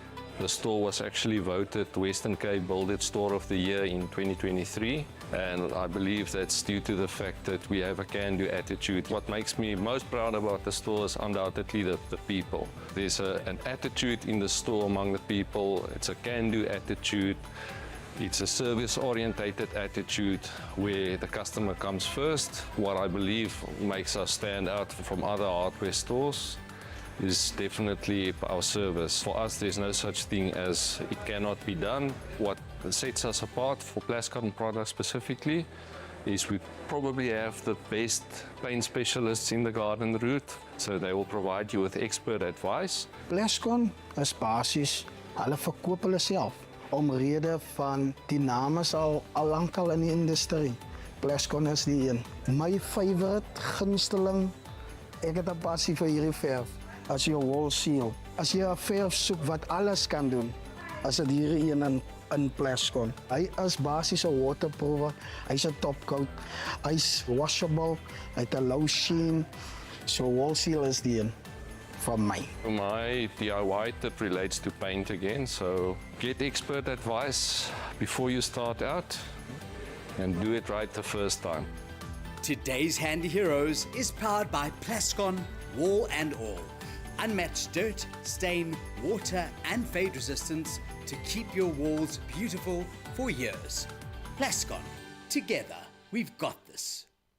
I love that. Always that reminder that we've got this, especially on a Monday morning. I feel like that's the kind of thing that we need to tell ourselves, a mantra, if you will. Well, coming up on your Feel Good Breakfast show, we still have so much and in terms of entertainment as well as food. Now, on the food front, we still have Mini Mommy in the building, and we're going to get into something good. It is a roasted chickpea pita that is so mouth-watering and perfect for a meat-free Monday. And then not only that, we have Sells in the building, singer-songwriter and saxophonist, who's both German and South African, bringing two worlds together and so much flavor in that as well. We get to find out a little bit more about this very cool kid in just a bit. So grab your coffee and we'll see you after this.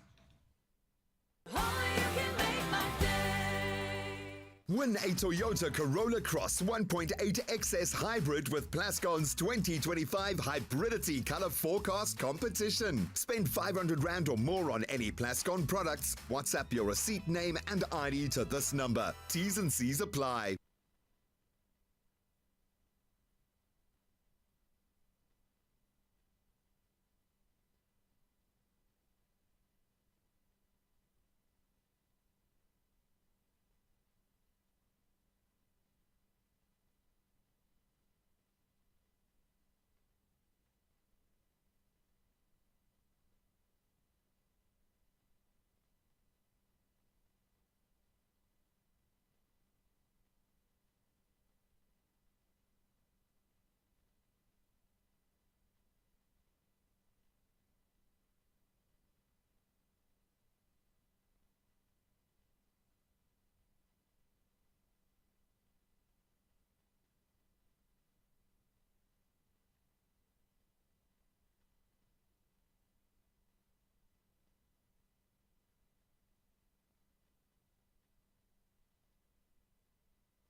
It's my feel-good breakfast show. Welcome back to your Feel Good Breakfast Show. And yes, it is all about that feel good as we welcome in somebody really special. Now, his name is Sels. He is a German South African singer-songwriter and saxophonist. Say that 5 times fast. Blending soulful, multicultural grooves with innovative saxophone mastery. Now, definitely has a unique fusion of his heritage, and he's redefined genres like neo-soul, alternative R&B, creating something really intimate and really genre-bending. And we can't wait to see his performance. Before we get into that, let's take a listen to this.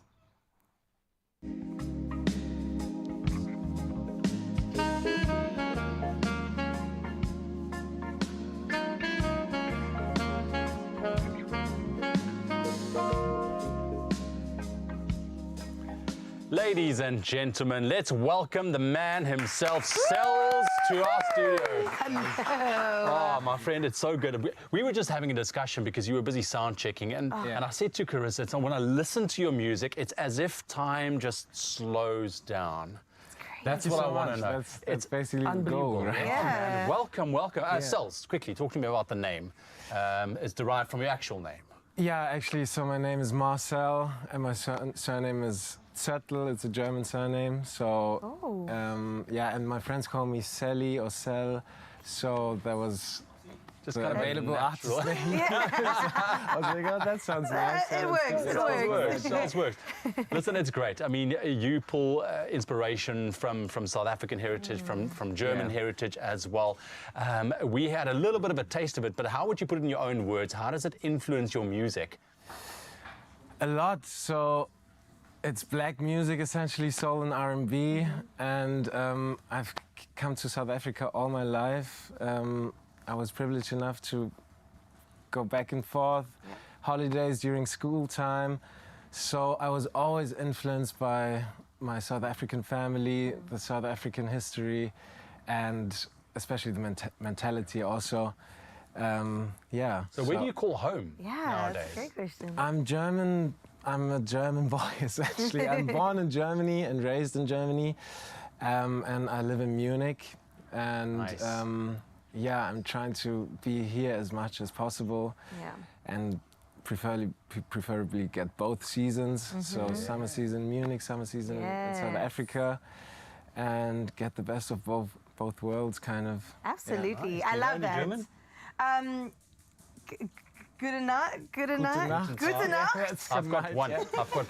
It's what I learned in grade 8. Tell me. Ich bin Ausländer und spreche nicht gut Deutsch. Oh, what's that? That's I'm a foreigner. I'm a foreigner. I don't speak That's German something I that need well. to grab onto. I have been to Berlin, though, I will say, and it was absolutely incredible, almost Berlin is a vibe, life-changing. It's such a vibe, and not so far from Cape Town. I did in the terms of Christmas culture. markets in Munich. I did the Christmas markets in Munich. It's unbelievable. Yeah. Let's focus on you now for a Yes, second. but you've got something good going on in Germany, is all we're saying. It's all we're saying. thanks. But let's talk about your genre bending. That's my kind of thing, right? I don't like to be boxed into anything. And when it comes to music, I feel the exact same. So for somebody that's never really heard your music before, how would you describe the blend of what you do?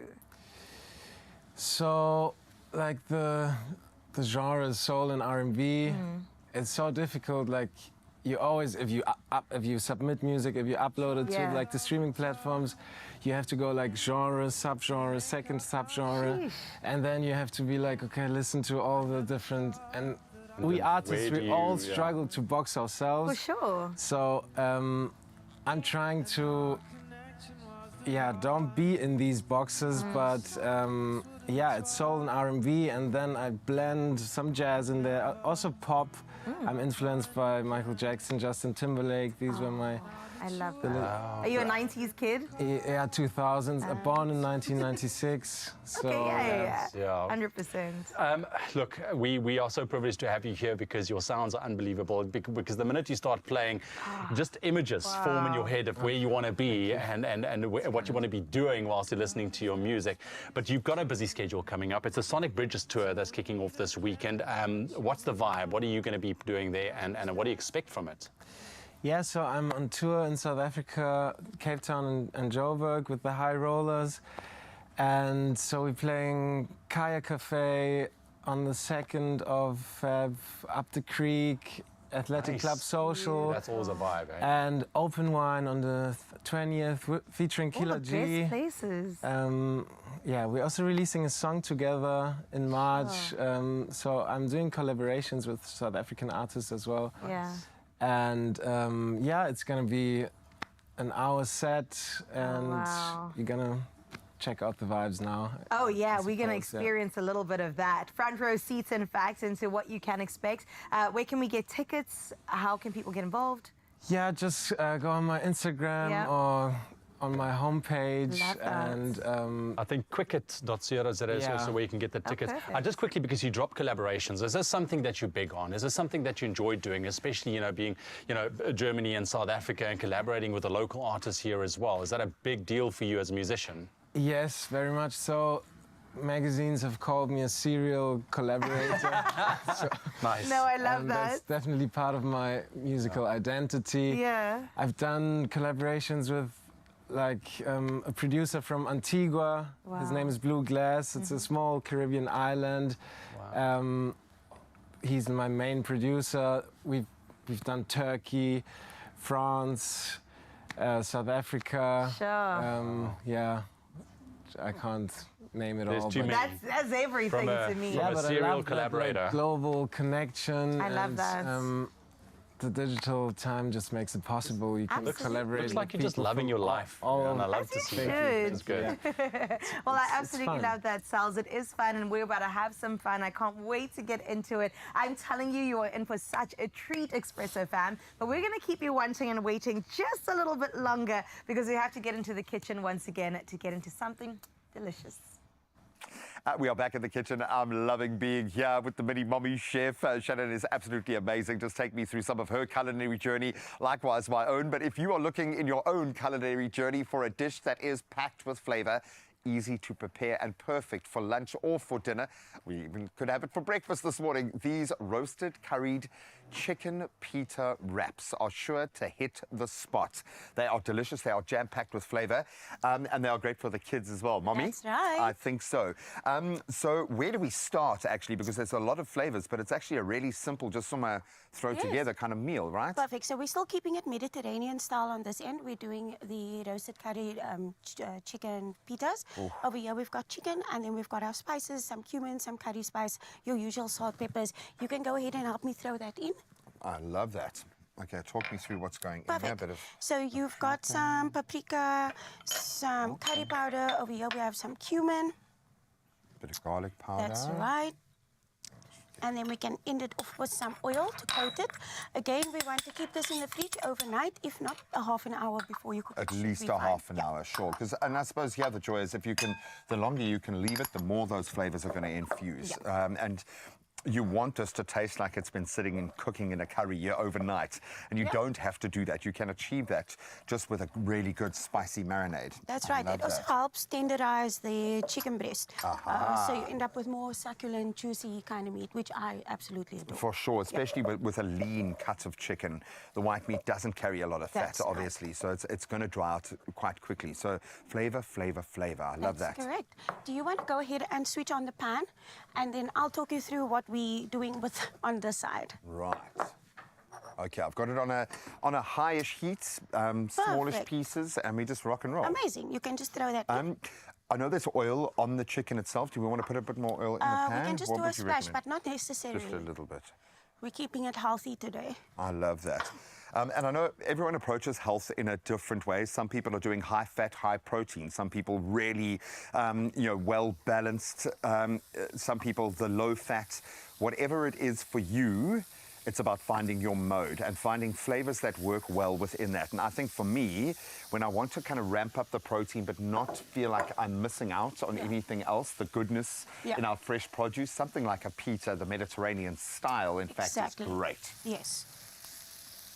All right, so we'll let I these think guys you're doing brown an off. amazing job there. I So got you, over girl. here, we're going to make a tzatziki, which is a dressing sauce for our pitas. We've got some plain yogurt, and then we're just going to throw in our salt, pepper, again, some cumin, and that's going to give us a nice umami spiciness. And that's about it, and some lemon juice. I love that. I'd throw probably a little bit of garlic and maybe some chili in there as well, but just to make it a bit Yes, more you can. grown up for me. But I'm also aware that the kids have to, Exactly. have to eat this as well. And that's a kind of a phase that my gorgeous wife and I are entering into now, is trying to bring everyone onto the same page. Yeah. Let's all eat dinner together. To find a medium for the kids is absolutely impossible. But once you've got 2 or 3 recipes, they become that your you can go-to. all eat. Yes. I'm tired of eating half-finished nuggets, okay?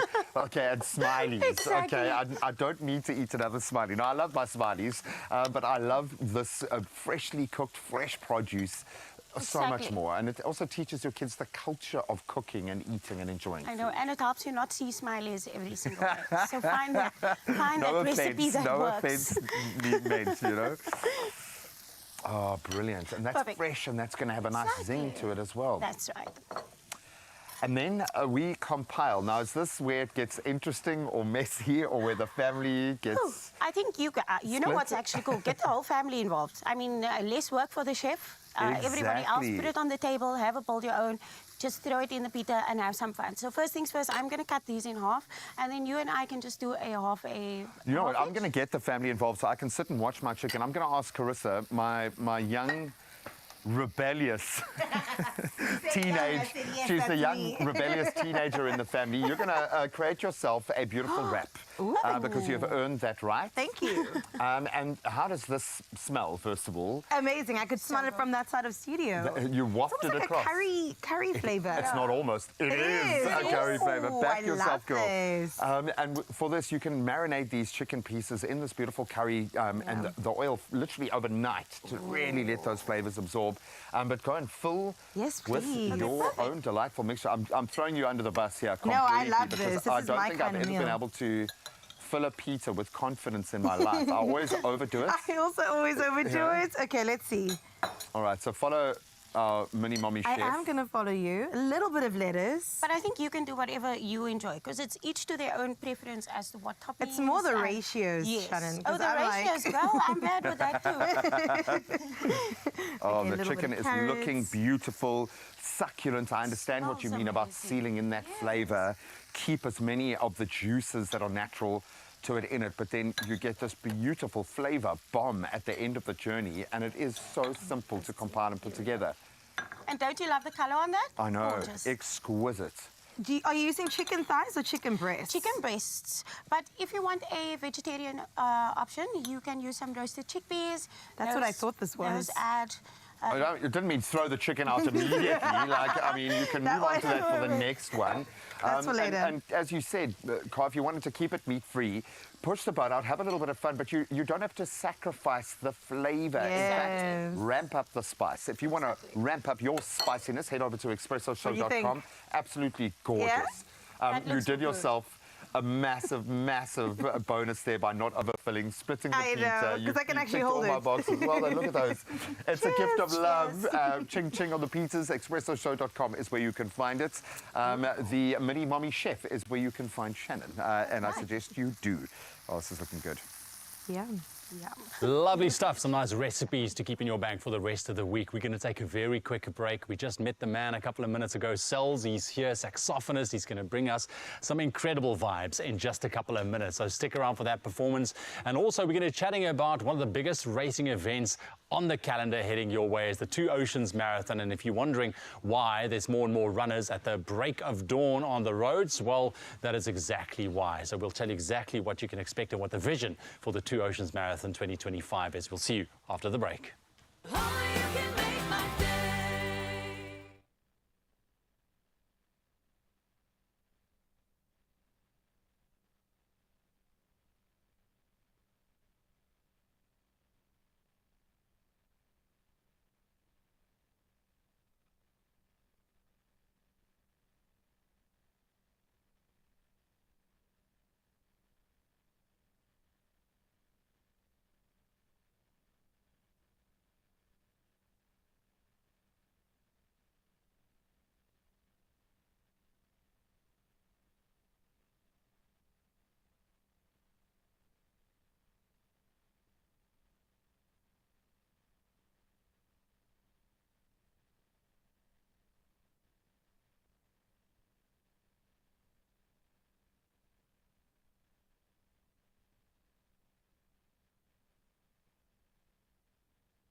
It's my feel-good breakfast show. Welcome back. Thank you so much for joining us as we continue what has been a fantastic start. So far, so good. It's been fun, but you're in for a lot more right now. Because we still have German South African singer, songwriter, and saxophonist Sals is in the building and taking to the stage to perform something incredible. Dream On and OAP. Yeah, so my first song is called Dream On from the Dream On EP. It's about overcoming your hardship and moving on and dreaming on. Yeah.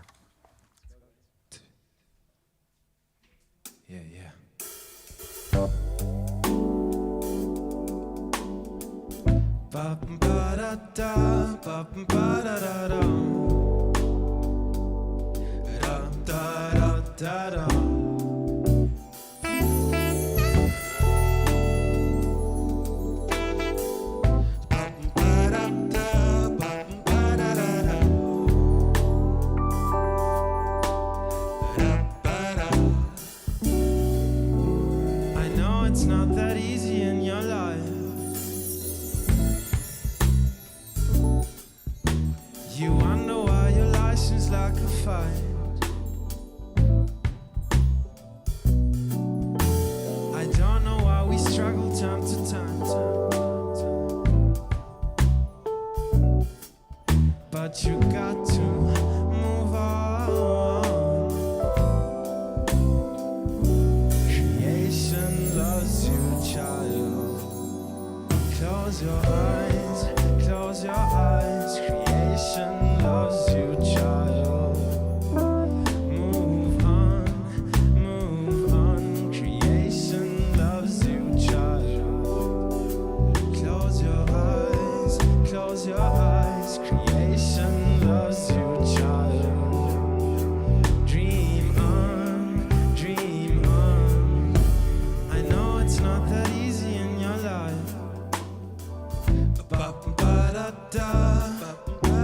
You wonder why your license like a fire. I don't know why we struggle time to time. But you got to move on. Creation loves you, child. Close your eyes, close your eyes. Creation loves you, child. Move on. Creation loves you, child. Close your eyes, close your eyes. Creation loves you, child. Dream on, dream on.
Yeah, Dream On. Our second song is OAV, which is short for On a Breeze. So yeah, just fly with me.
in the building. Thank you, gentlemen, as well. Sure. Streaming live as we speak on all of our social platforms. A great way to take in the content. If you aren't able to get in front of your TV, that was magical. I On feel a breeze. instantly relaxed. I felt like the feather on the Yeah? breeze, actually. I think, please take a bow, young man, Cells, and your incredible band. Thank you. We're not letting him out. Not for a another chance, hour and a half. Dude. We got him. Graham had this vision of sitting on a swing. Yeah, no, just flying through studio. No, do you know what I was actually thinking? If you're going to chew up some 56 kilometers of road doing the Two Oceans Marathon, That's maybe what you that's need. the sound check that you need. And of course, we need a race organizer who has invested heart and soul, and we need someone to chairperson an incredible NPC that brings their community impact together. And Tony Kavanagh is going to be joining us to discuss exactly why this event is so magical. Absolutely. Looking forward to it. April, hey, is the beginning of April. That's where it's Now taking people place suddenly now. got nervous again. I'm just saying, because I see a lot of runners out there. You still have a bit of time, but you've got to put in the distance, all right? It's one of the most beautiful and also challenging races out there. Also, Carissa's going to bring her little basket of entertainment news for us in just a bit to fill in all the latest developments. We'll see you just now.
It's my feel-good breakfast show.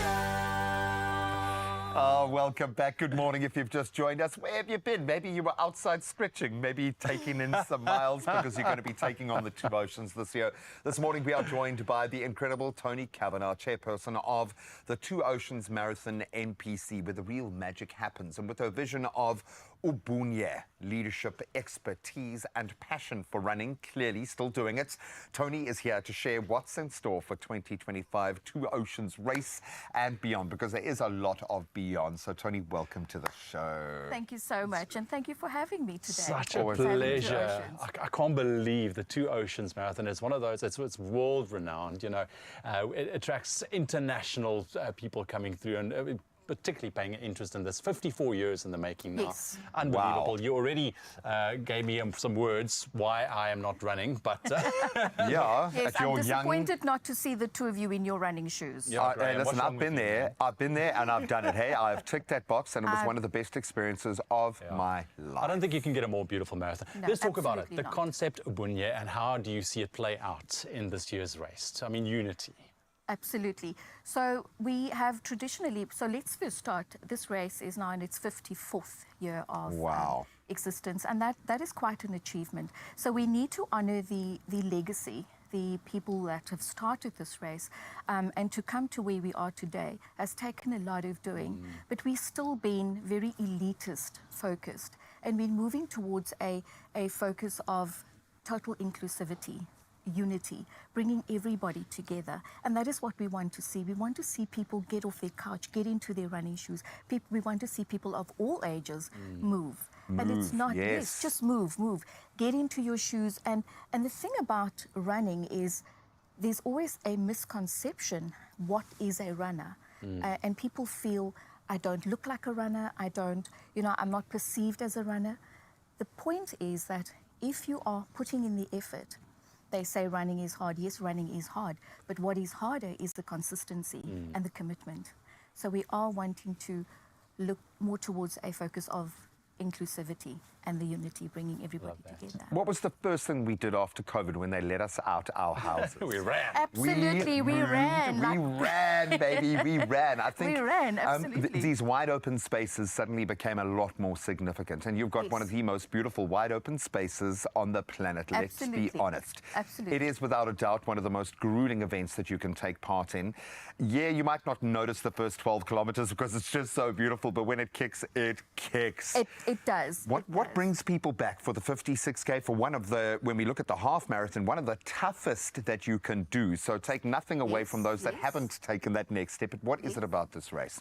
I'm going to tell you, I'm going to be honest in one word, gees. Yes, I like that. The gees, the human spirit of the people and the communities who support our race. And it's not the people that run this race, it's the people alongside this race. 100%. Because the adrenaline of the spectators and the families, the moms, the dads, the aunts, the uncles, the communities, the people who come out of their houses at 4 little o'clock in boiled the morning. potatoes. The little boiled The boiled potatoes. Yes, that.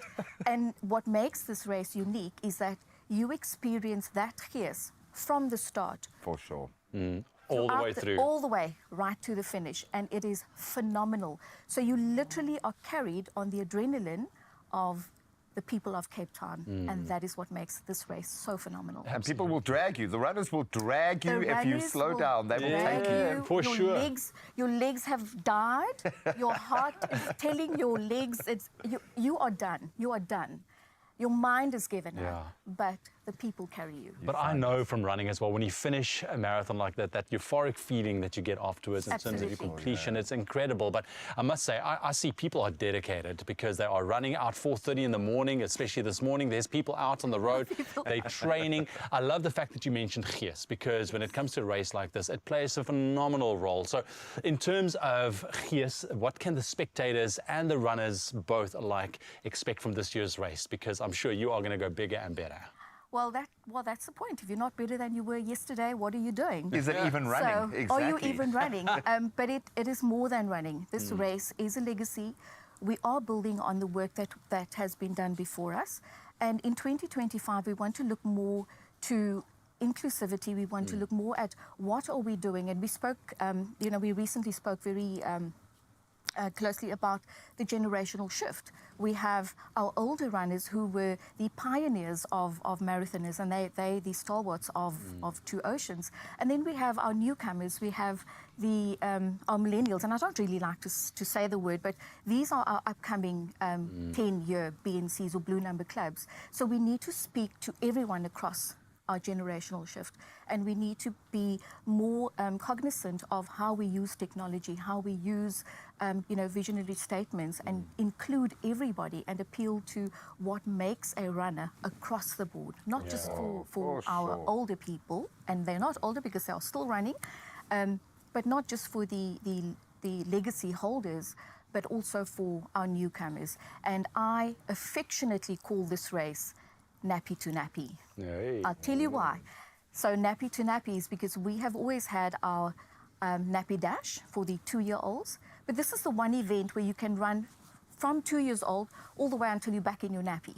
And I will take that invitation and I will do it. Because running is subjective. Running is subjective. Anybody can run. You just need to be committed to your own goals. I met a gentleman by the, well, I won't actually give his name live in case someone knows him, 96 years old. He started running ultra marathons. Okay.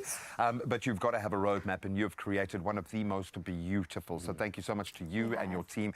We were going to ask you about legacy, but I think it is very clear and simple, the legacy that you yourself and the team around you and this incredible event have created. Take nothing away from what it requires, though, on the road. So if you are running this year, all the best of luck with your training today, tomorrow, because you need that consistency. Absolutely love that. 2 minutes after 8 o'clock, it's time to get into that final bit of news for today.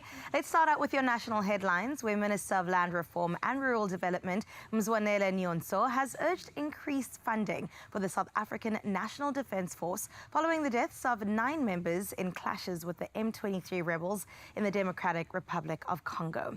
Nyonso warned that ongoing budget cuts leave the Defence Force ill-equipped to defend the country against potential attacks. He emphasized the need for greater investment in national security, highlighting long-standing concerns over defense budget reductions. Nyonso called on the government to prioritize funding to ensure the nation's safety. In other national news, Electricity Minister Josienzo Ramokgopa has emphasized the urgent need to reduce electricity costs, stating that affordability remains a priority for the government. Speaking in Boksburg, Ramokgopa expressed confidence that NERSA will reject Eskom's proposed 36% tariff increase, though a smaller increase is expected. He highlighted the impact of energy costs on the poor and stressed the importance of diversifying the energy mix through the updated Integrated Resource Plan to be published by March. Ramokgopa also pledged to address load reduction, proposing an, quote, electricity for all program. In your international news making headlines, a fuel tanker truck explosion in Nigeria's southeastern Enugu state on Saturday killed 18 people, only a week after another incident left 100 residents dead in the north of the country. It's reported that the truck's brake failure led to the driver losing control, crashing into over a dozen vehicles on an expressway.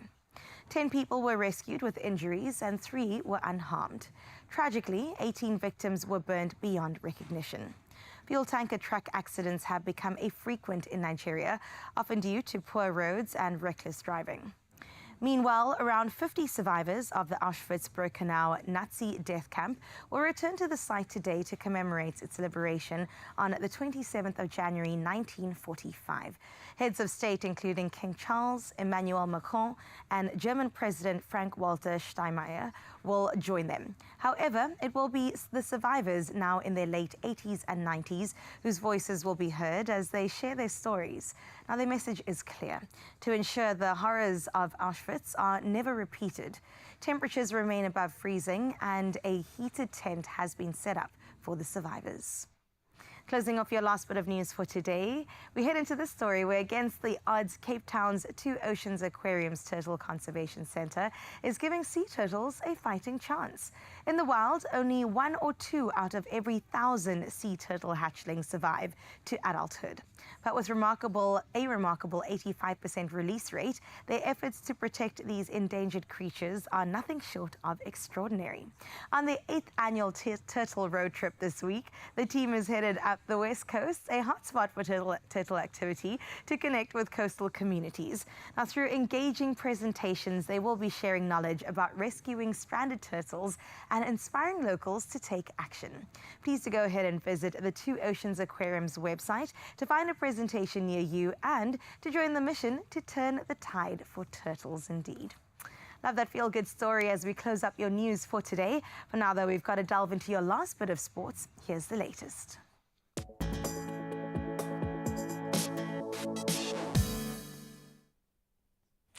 Thank you so much. Let's start with some footballing news, and great news for the Man United faithful. Lisandro Martinez's deflected strike securing a much-needed 1-0 win for Manchester United against Fulham yesterday, easing some pressure on manager Ruben Amorim. So Martinez's effort deflected off Sasa Lukic broke the deadlock 12 minutes from time. United's 4th Premier League win, now lifting them to 12th on the table, with Amorim admitting the team performs better away from Old Trafford. But just seeing them fight for that victory, I think, would have have been enough for the faithful that were there. Now we turn to rugby. Oh, so close yet so far away. The Blitzboks settled for 4th at the Perth leg of the World Rugby 7 Series after a 14-7 defeat at the hands of Spain in their bronze medal match. So earlier they had lost 17-12 in extra time, agonisingly, to host Australia in the semi-final. But it was Argentina, in fact, who dominated that final, thrashing Australia 41-5 to now secure back-to-back gold medals, sending out a message this season. Now, the other rugby season unfolding, it was a weekend of mixed fortunes for South Africa's 4 URC teams. The Bulls, they continue to impress, securing a 35-22 win over the Lions, while the Sharks, they triumphed 42-22, and Cardiff looking very impressive.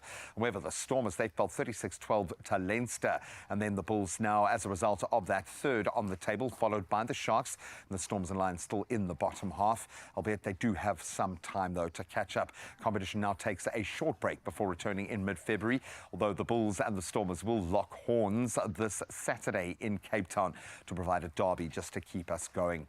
Now let's focus on the year's first big tennis Grand Slam, and it has not disappointed. Jannik Sinner retained his Australian Open title with a dominant 6-3, 7-6, 6-3 victory over becoming his old foe, now Alexander Zverev, becoming the first Italian now to win 3 Grand Slams.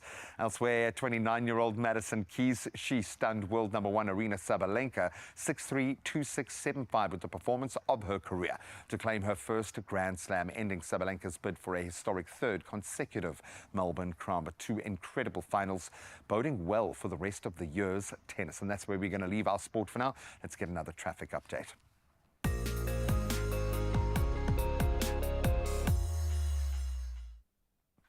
I'm going to kick you off in Gauteng in Jersey. There's been an accident on the N1 northbound. That's just before Diepkloof interchange. Centre lane is blocked, causing massive disruptions. Please approach the area that is affected with caution and patience. Moving down to the mother city in Athlone in Cape Town, back-to-back traffic now being experienced on the N2 inbound at the Jakes Gerwel ramp.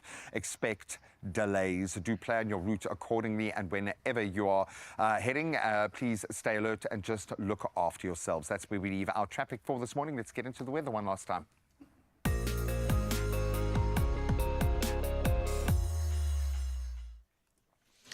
Thank you so much, Graham, for the update. Let's quickly take another look and last look at your weather. First and foremost, some weather news.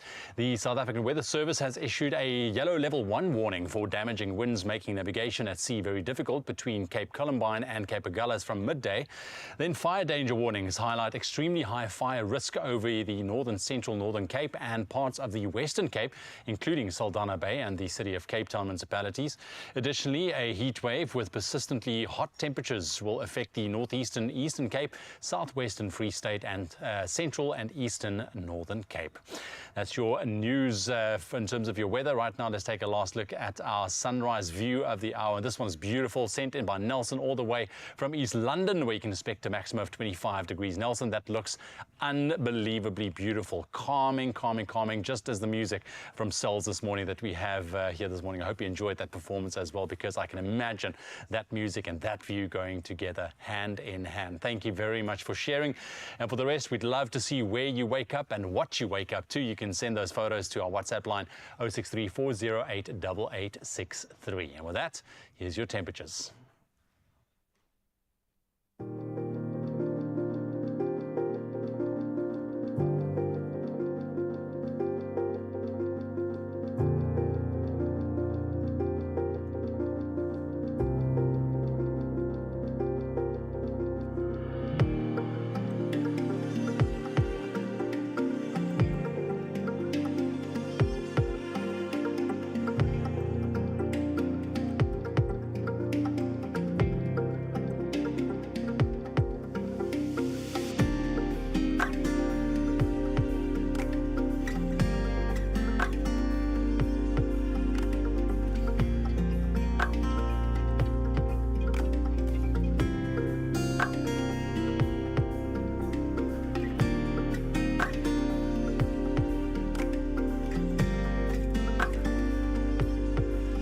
Nice and spicy, 38 in Uppington today. Please be careful. That persistent heat wave, like I've mentioned in the news, just make sure you have your sun cream ready and by your side. Please. We're going to take a very quick break, yes, and then Carissa's going to run us through some of the top entertainment news stories in just a little bit. I am. And we're also going to get into some Met news. We're going to rate, as if we are the fashion police, a couple of the looks when it comes to Met fashion, because I'm not going to touch on it for entertainment news. I think that needs to be a section of its own. Standalone segment. Standalone. I like that. Because there were some standout looks that we've got to get into. So all of your entertainment awaits you on the other side of this.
It's my feel-good breakfast show.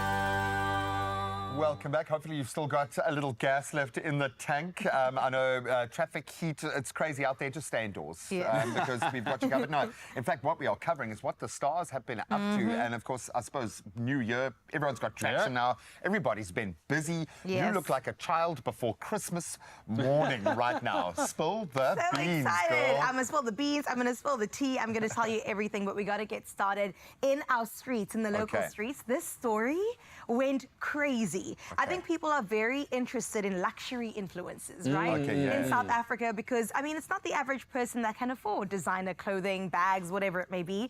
And there's one particular woman that we've had our eyes on for quite some time, and her name is Kefilwe Mabote, and she is just beautiful. She's just incredible. She's almost perfect. Look at her. Now, she recently starred in Young Black African. And it's such a great series, and we've been seeing her behind the scenes of her life, but then she took this a bit further and said, you know what, guys, I'm on a spiritual journey. She went ahead and burnt some of her designer items. And people were looking at her going, why would you choose to burn this? Why not just give them away? I know, I was about to say, it's kind of like burning money. It almost feels like you're sending the opposite message. Yeah? So people were saying this, you know, it was giving kind of mixed messages. So she thought, okay, let me clarify what's going on. She is on a spiritual journey, she says. And she said that, yes, these things are material, but they hold significance in the spiritual realm. And therefore, to get rid of them means that she's almost cutting ties with It's like that an flashy effigy. lifestyle. Yeah, okay.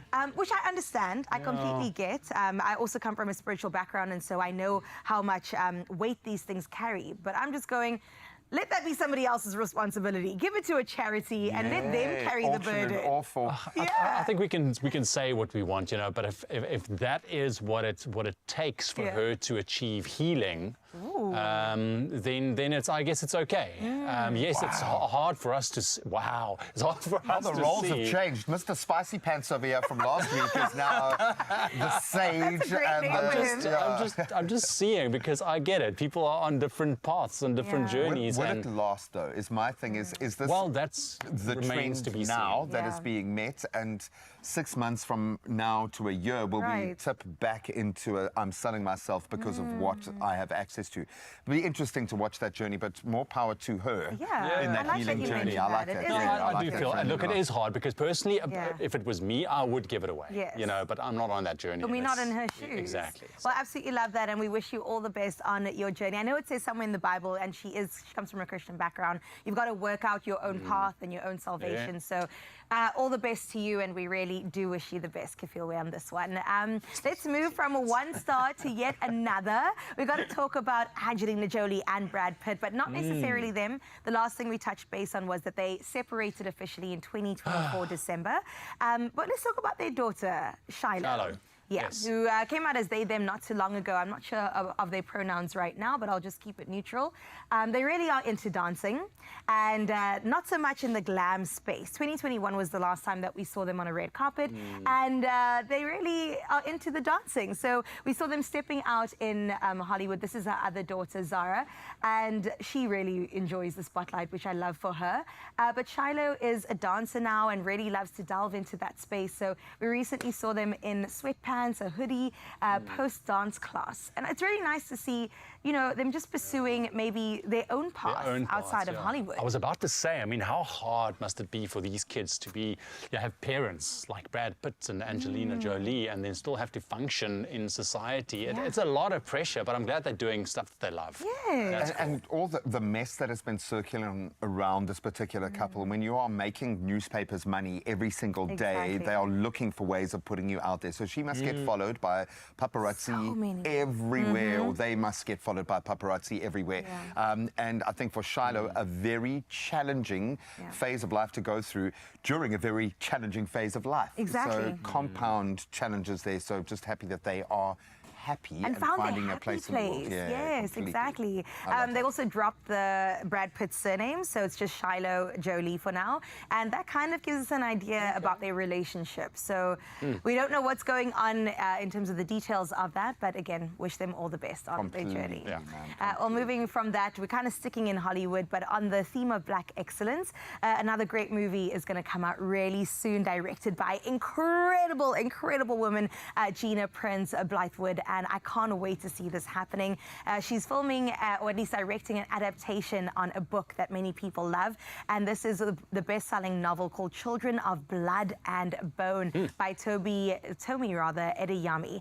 And it's been the talk of the town for quite some time, especially because of the A-listers that are going to be starring in this, including one of our very own, Thuso Mbedu. She has been announced as one of the leading characters in this, and I cannot wait to see it. I mean, head-to-head with the Amandla Stenbergs of the world, with the Damson Idrises of the world. I can't wait to see this all play out.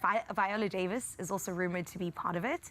So it's going to be a big one. It's massive, and I love the fact because this is a twofold win here because in the literary space, and I would imagine Hollywood is just looking for the next amazing book that they can adapt and they can latch onto.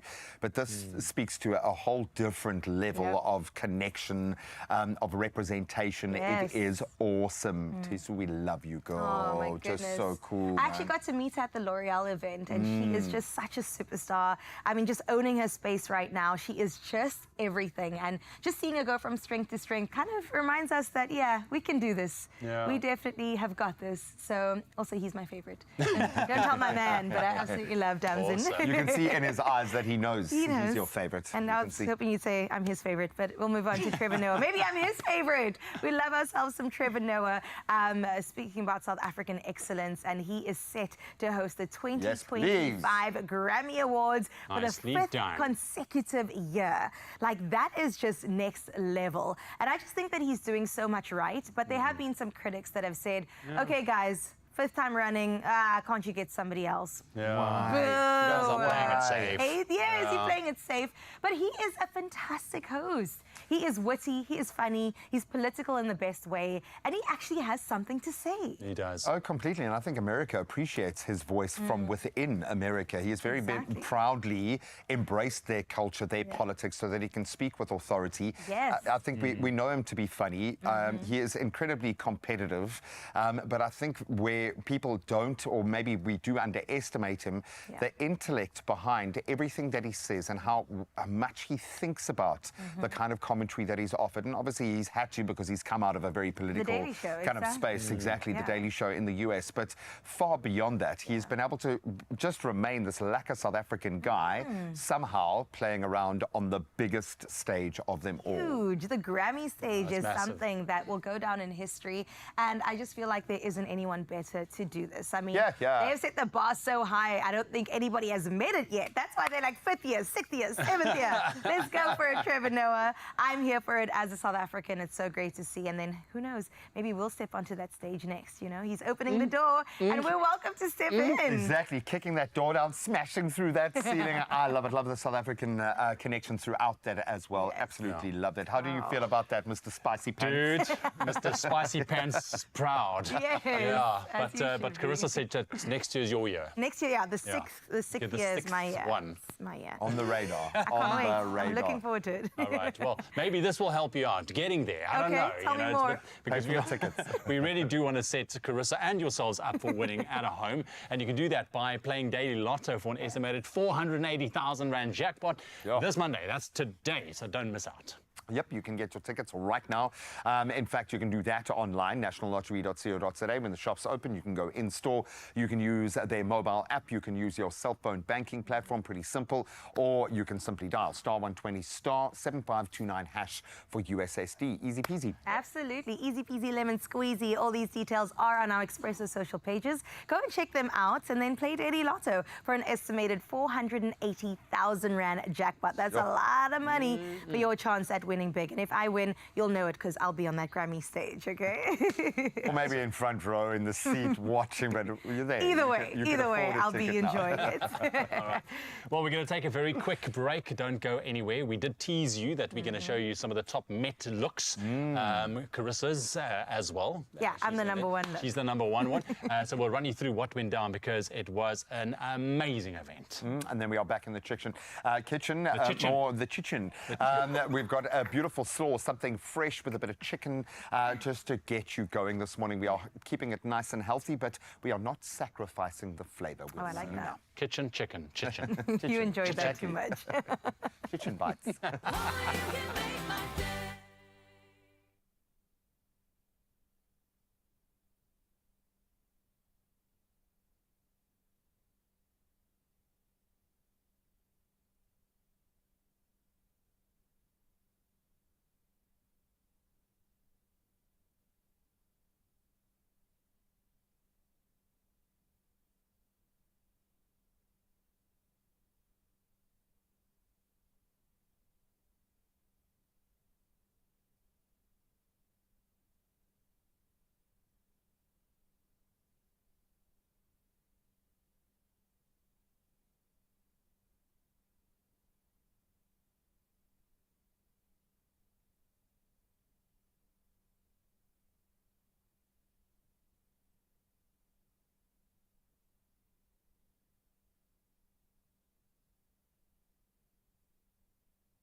It's my feel-good breakfast show. Welcome back to your Feel Good Breakfast Show Expresso on your Monday morning. And right now was a big weekend, but fresh off the glitz and glamour of Saturday's World Sports Betting Cape Town Met, we are diving into the ultimate fashion highlights from this year's iconic event. Oh, I love it. Known very much so for its style as well as for its racing, the Met once again brought us a parade of unforgettable looks, from jaw-dropping elegance to really bold and daring statements. This morning we have to review at least 10 of them. I think that's a good amount. Did you put yourself on the listing as you were on the And top number 10? one, Exactly, because you did look exquisite. So you. we've got to say to you and Megs, well done, because I know there's a lot of pressure going into the first big social event of the year. Just before we reveal some of the looks, I've got to ask you, because the theme, Couture Unleashed. Exactly. Did it come through? Did it shine through? Were you unleashed? I think people were on either side of that pendulum. They either went super cash, as Cape Town does, or they went unleashed, and it was so good to see. But also people's just unique take on the theme, because it is kind of general and open. It was very clever to open it up like that. Exactly. Honestly, there were about 3 or 4 outfit changes just to get to the car before getting there. But Were I you felt melting, like Greg? I was melting, and I was in like a hot studio in the middle of the track. I didn't get to experience any of the fashion, so I'm so glad we are doing that, so I can see how the other half lived. No, it was a spectacular day. Who are we going to start our top 10 with? Oh, well, let's have a find look, out. because I think that they are known here in the Expresso studio really, really well. In fact, we had a viral video of theirs not too long ago. We love them. I absolutely love our rugby fave. For me, it was the sneakers. I would love to start there, because Steven, those shoes are too good. But him and his wife really complemented each other so incredibly well. I mean, as they do. And this is stunning. I think very classic, right? He's a very classic, chilled guy as well. You know, he's very reserved, very quiet, but he's doing his thing and he's rocking up. And Amy also as well. takes him there. She will make him And I like step that. up. And I love that for both of them. I mean, she looks exquisite. I even want this dress. It is beautiful. And it's your kind of vibe as well. The corset vibe. It's like, that seemed to be a trend. I like the hat that's almost a fascinator, or the fascinator that's almost a hat. Yes, and we've been seeing a lot of cute, that. man. It is definitely welcomed at the Met to wear some sort of headgear. Some people went big with it, others just subtle enough to go, yes, that's a nod to fashion. But that's Met. That's Met. Yeah, Exactly. that's Well, let's look at the second one. We've got the gorgeous, you see the black and white, it's continuing. Kosi Twala definitely taking this to the next top. I really think it's all been a nod to even the Audrey Hepburns of the world. Oh, I heard that name actually a few times in interviews over the weekend. Sure. And she had a second outfit as well, so As it's one really must. special. Oh, look at the back of that. Absolutely special. What I really love is that she took it seriously, took the photos as well, and made sure that everybody knew that she came to slay. Well, if you're going to, and it was kind of a coming of age for a lot of the influencers there. I was enjoying the fact that there were, like Pamela, who I worked with on the SABC stage, who was just so bubbly and awesome. Yeah. Stepping into spaces outside of just being online on their platform to show their worth. Yes. It was very exciting from that perspective. And then, of course, they've got all these tools to play with, like photographers who owe them a favor, studios that are waiting to shoot them. I love that, but she looked exquisite. Absolutely incredible. The hat in the hand, it just really took it to the next level. Okay, we've got to get into one of my favorite people in the whole entire world, because she absolutely killed this look, Miss Jamie Dunberg. Now, she really worked beautifully with a local designer. Victory is the name of it. And the skirt really complementing the bodysuit and the body, because Jamie's worked very hard to get this body. And then, of course, the hat as well. It is just the red on red on red. Red was So a good colour for the day as well. Yes. It kind of pops in the Stood out. heat as well. The hat very strategic, I think, as well, to shade the entire body. But This is Couture Unleashed for me. I This think is so. that's coming through now. And when she wore the hat, it just had tassels all around, so you didn't even know it was Jamie when she walked around, you know? Peak celebrity, but she looked absolutely stunning. By the end of the night, those shoes were off, let me tell you, because it was a long day. Rightly so. Well, let's have a look at Beverly Stain, the absolute gorgeous queen that she is. Also a very classic take, but this one feels very fairy tale. Yeah, it's giving me Wicked vibes. It's giving me a little bit of... There has been a bit of a fairy tale undercurrent to the year. Look, I do have a 4-year-old daughter, so there is someone dressed like this in my house every day. Every day. Running around with a wand and a tiara. So that's perfectly fine. A little parasol. Yes, Oh, which was also very strategic, very much practical, but also giving fashion. From the reality TV show to our front screens, she looks absolutely gorgeous. She was like, I want to look like a princess. That was the brief. Tick, tick, and tick. Boom. She absolutely did that. We got to move on to yet another one of my favorites, Muesli. This dress in person. Oh, let me tell you more. She was saying, you know, the crochet is definitely in theme right now, but the structure of the dress also added to it. So they were very intentional about the material used to crochet. And then, of course, the headpiece looking absolutely stunning. And she was saying, you know, she's bringing a bit of sunshine. And I was like, yeah, that's Muesli. Always bringing the light everywhere she goes. And the metallic brought in there as well. Just that is epic. She looks like a goddess, doesn't she? The sun just glowing on her skin. All right, speaking about musicians, let's get into KO. Oh, my goodness. I didn't even recognize him walking in because I said, who is this stylish man? He looked absolutely great. I also love that the men are taking this seriously. Oh, and well, he was taking the whole day seriously. He was out there to network, to make the most, to get the bag, sell the bag, own the bag. Absolutely love. Oh, Casper Nyovest making an appearance here. Yeah, like you say, I love the fact that the gents weren't shy to embrace the theme. Definitely. He's looking so Nice, good, son. man. What a compliment, the two of them together. All right, let's see who else we have. Yaya definitely making a name for herself in the entertainment space.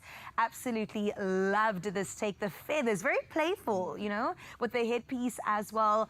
We've seen on many red carpets. Of course, we know her work as well in the transgender activist space too. And she's just absolutely killing it.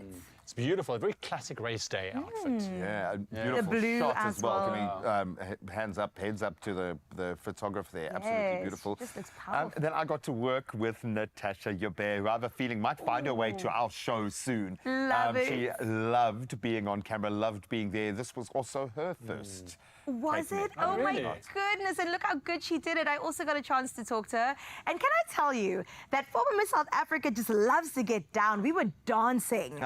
She is just a ball of fun and so much excitement. And she looked absolutely beautiful. We both had the rose theme going on. And like you were saying with the red, Gray, she also picked that up and absolutely owned it. She also said the shoes, everything is local. Stephen van Heerden on the dress. And the shoes as well was the Bonang Stephen Madden collab. Oh, you see. So she just rocked local. And she taught me a lesson here. You can get stoppers for your high heel shoes for these events. I didn't even know that you can get The little plugs, covers. basically, I mean, that is like the most, I want to make those and sell them.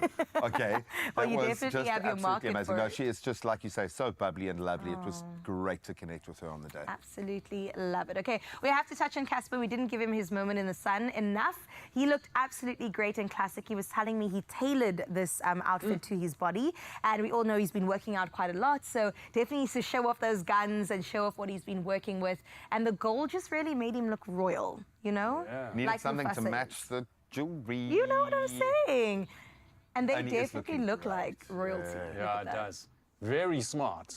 Very smart. All right, moving on to Mark Lottering. One of my faves. Come on. The color is just, what would you call this color? I don't even know. I want to say teal, but I think it's not quite teal. It's like an take on teal for aquamarine sure. teal. Turquoise, teal, something there. Either way, he Well, looks it makes him feel great. It's incredible. beautiful. Yes. And in person as well, he looked absolutely amazing. Again, I love that the gents are touching on color this year and just not afraid to be unleashed.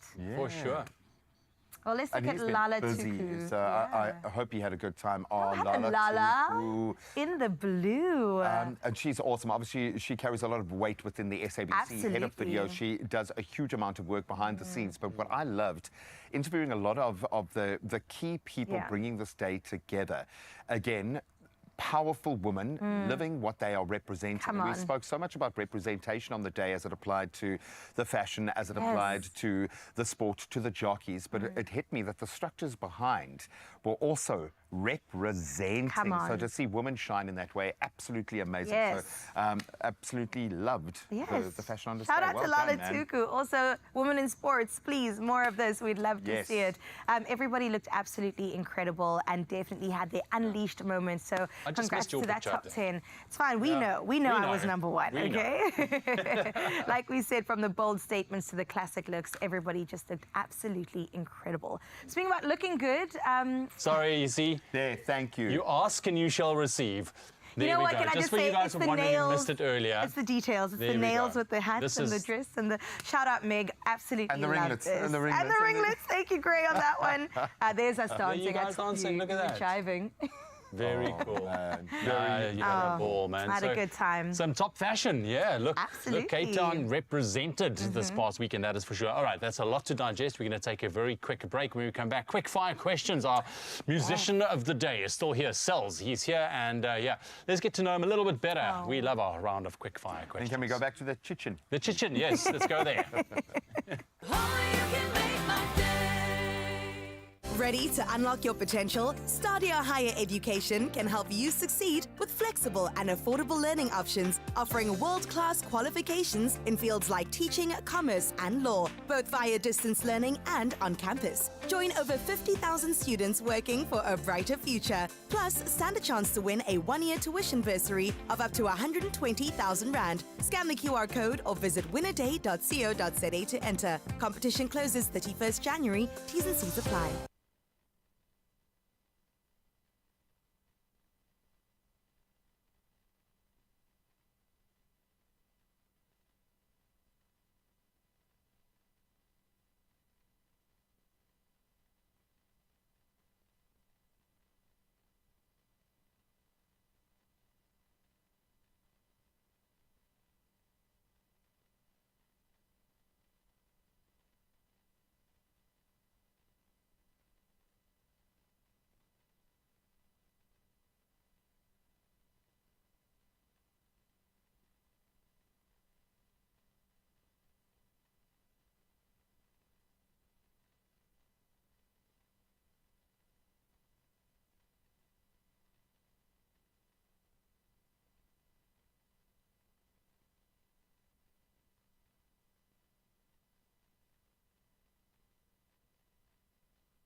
It's my feel-good breakfast show.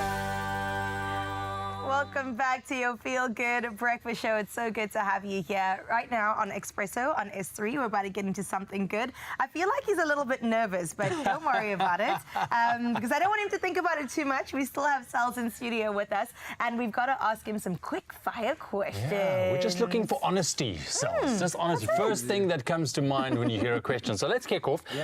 German or South African audience? South African.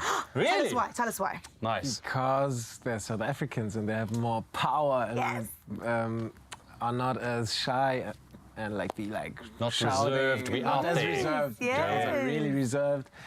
Don't get me wrong, I love my course. German fellow citizens, but yeah, not as energetic. I wonder what you would have said if we asked you that question in Germany. Would it be the same? You'd still say? I'm just putting you on the spot, Put it dude. yourselves. I'm just putting you on the got spot. it. All right, I got to ask you about your songwriting fuel, right? Yeah. Would it be something like coffee or wine? Oh, okay. I thought like inspirational stuff, That but was like inspirational. substances-wise, I would go for rather wine than coffee. Actually. I thought so. Okay, sure. I've never tried. I've never tested how caffeine works on writing, but The genre might be a bit different. A little bit like. wine suits the vibe a bit more. I guess. Absolutely. I would agree with that, listening to his true. music, for sure. You love collaborations. Yeah. Dream collaboration. FKJ. You know what? I can see this happening. When you started playing, I imagined you guys on a stage together. That would be lovely. It's gonna happen for you. I can't wait. It's out there. So this question I might just ask because I want to know. Who's your favorite Expresso presenter? You. Thank you! Oh my God, that's so kind. I knew that. He's such a gentleman. Such a gentleman. You shouldn't have. Thanks for the honesty. Appreciate that. A Gatsby or a currywurst? Oh, that's a hard one. I haven't had a Gatsby in a while, so, but yeah, Gatsby. Yeah. South Africa wins again. Any particular kind of Gatsby? Polony, Vienna, masala steak? Masala steak. Masala steak. Yeah. I like Yeah. spice, like the I'm with you there. Full house even while you're at it. Okay, we got to get into just the inspiration behind your new single, Freedom As You Give. Tell us a little bit about that. So it's basically an intro track to my upcoming album. It's called The Voice in My Head. It's coming out in April. And yeah, I just found that like if you come into like a really warm household, that was like my inspiration. If you host, like my family's as much about hosting, and my mom's into catering and throwing parties and dinner parties and whatnot. And me and my sister picked that up, and so you really feel liberated if you share your home with other people. Awesome. I agree. And especially also food is a big part of that. I love So that was kind of the inspiration, and yeah, so forgiveness, gratitude, and yeah.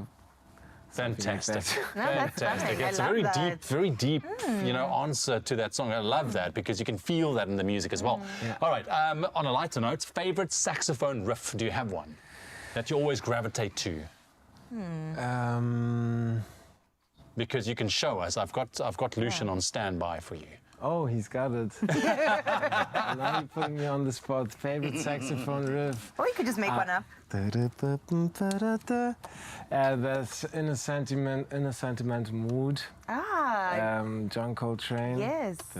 Let me just find the. No, I have to find the. I don't even know how saxophones work. No idea.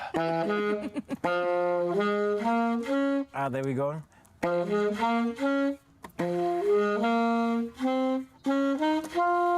No, I can't play it. Oh, that's nice. So I can sing it for you because I haven't played that song. So I'm not kind of a jazz head, you know, and that's all honesty out here. So I'm also even sometimes afraid to call myself a saxophonist. What? Because I didn't study it. Yeah. So but that doesn't disqualify you.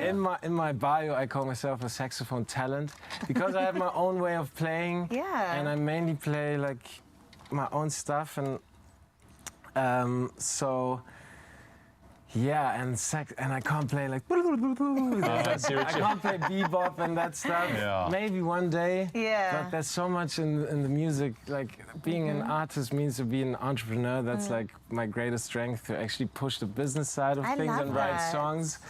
But go listen to In a Sentimental Mood by John Coltrane. It's a beautiful one. I'm very sorry that I disappointed No, you. we also put you on the We spot did with put you our on the quick spot. fire. Yeah. That's okay. Yeah. I don't think we understand how difficult it is to play that instrument. Absolutely. It's on another level. I've never even I tried. think now I got it.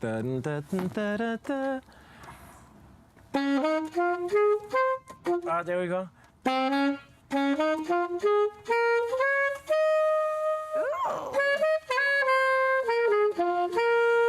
There we go.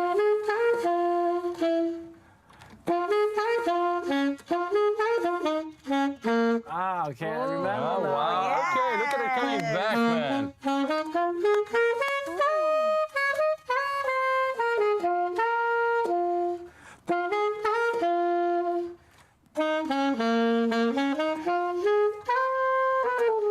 Oi.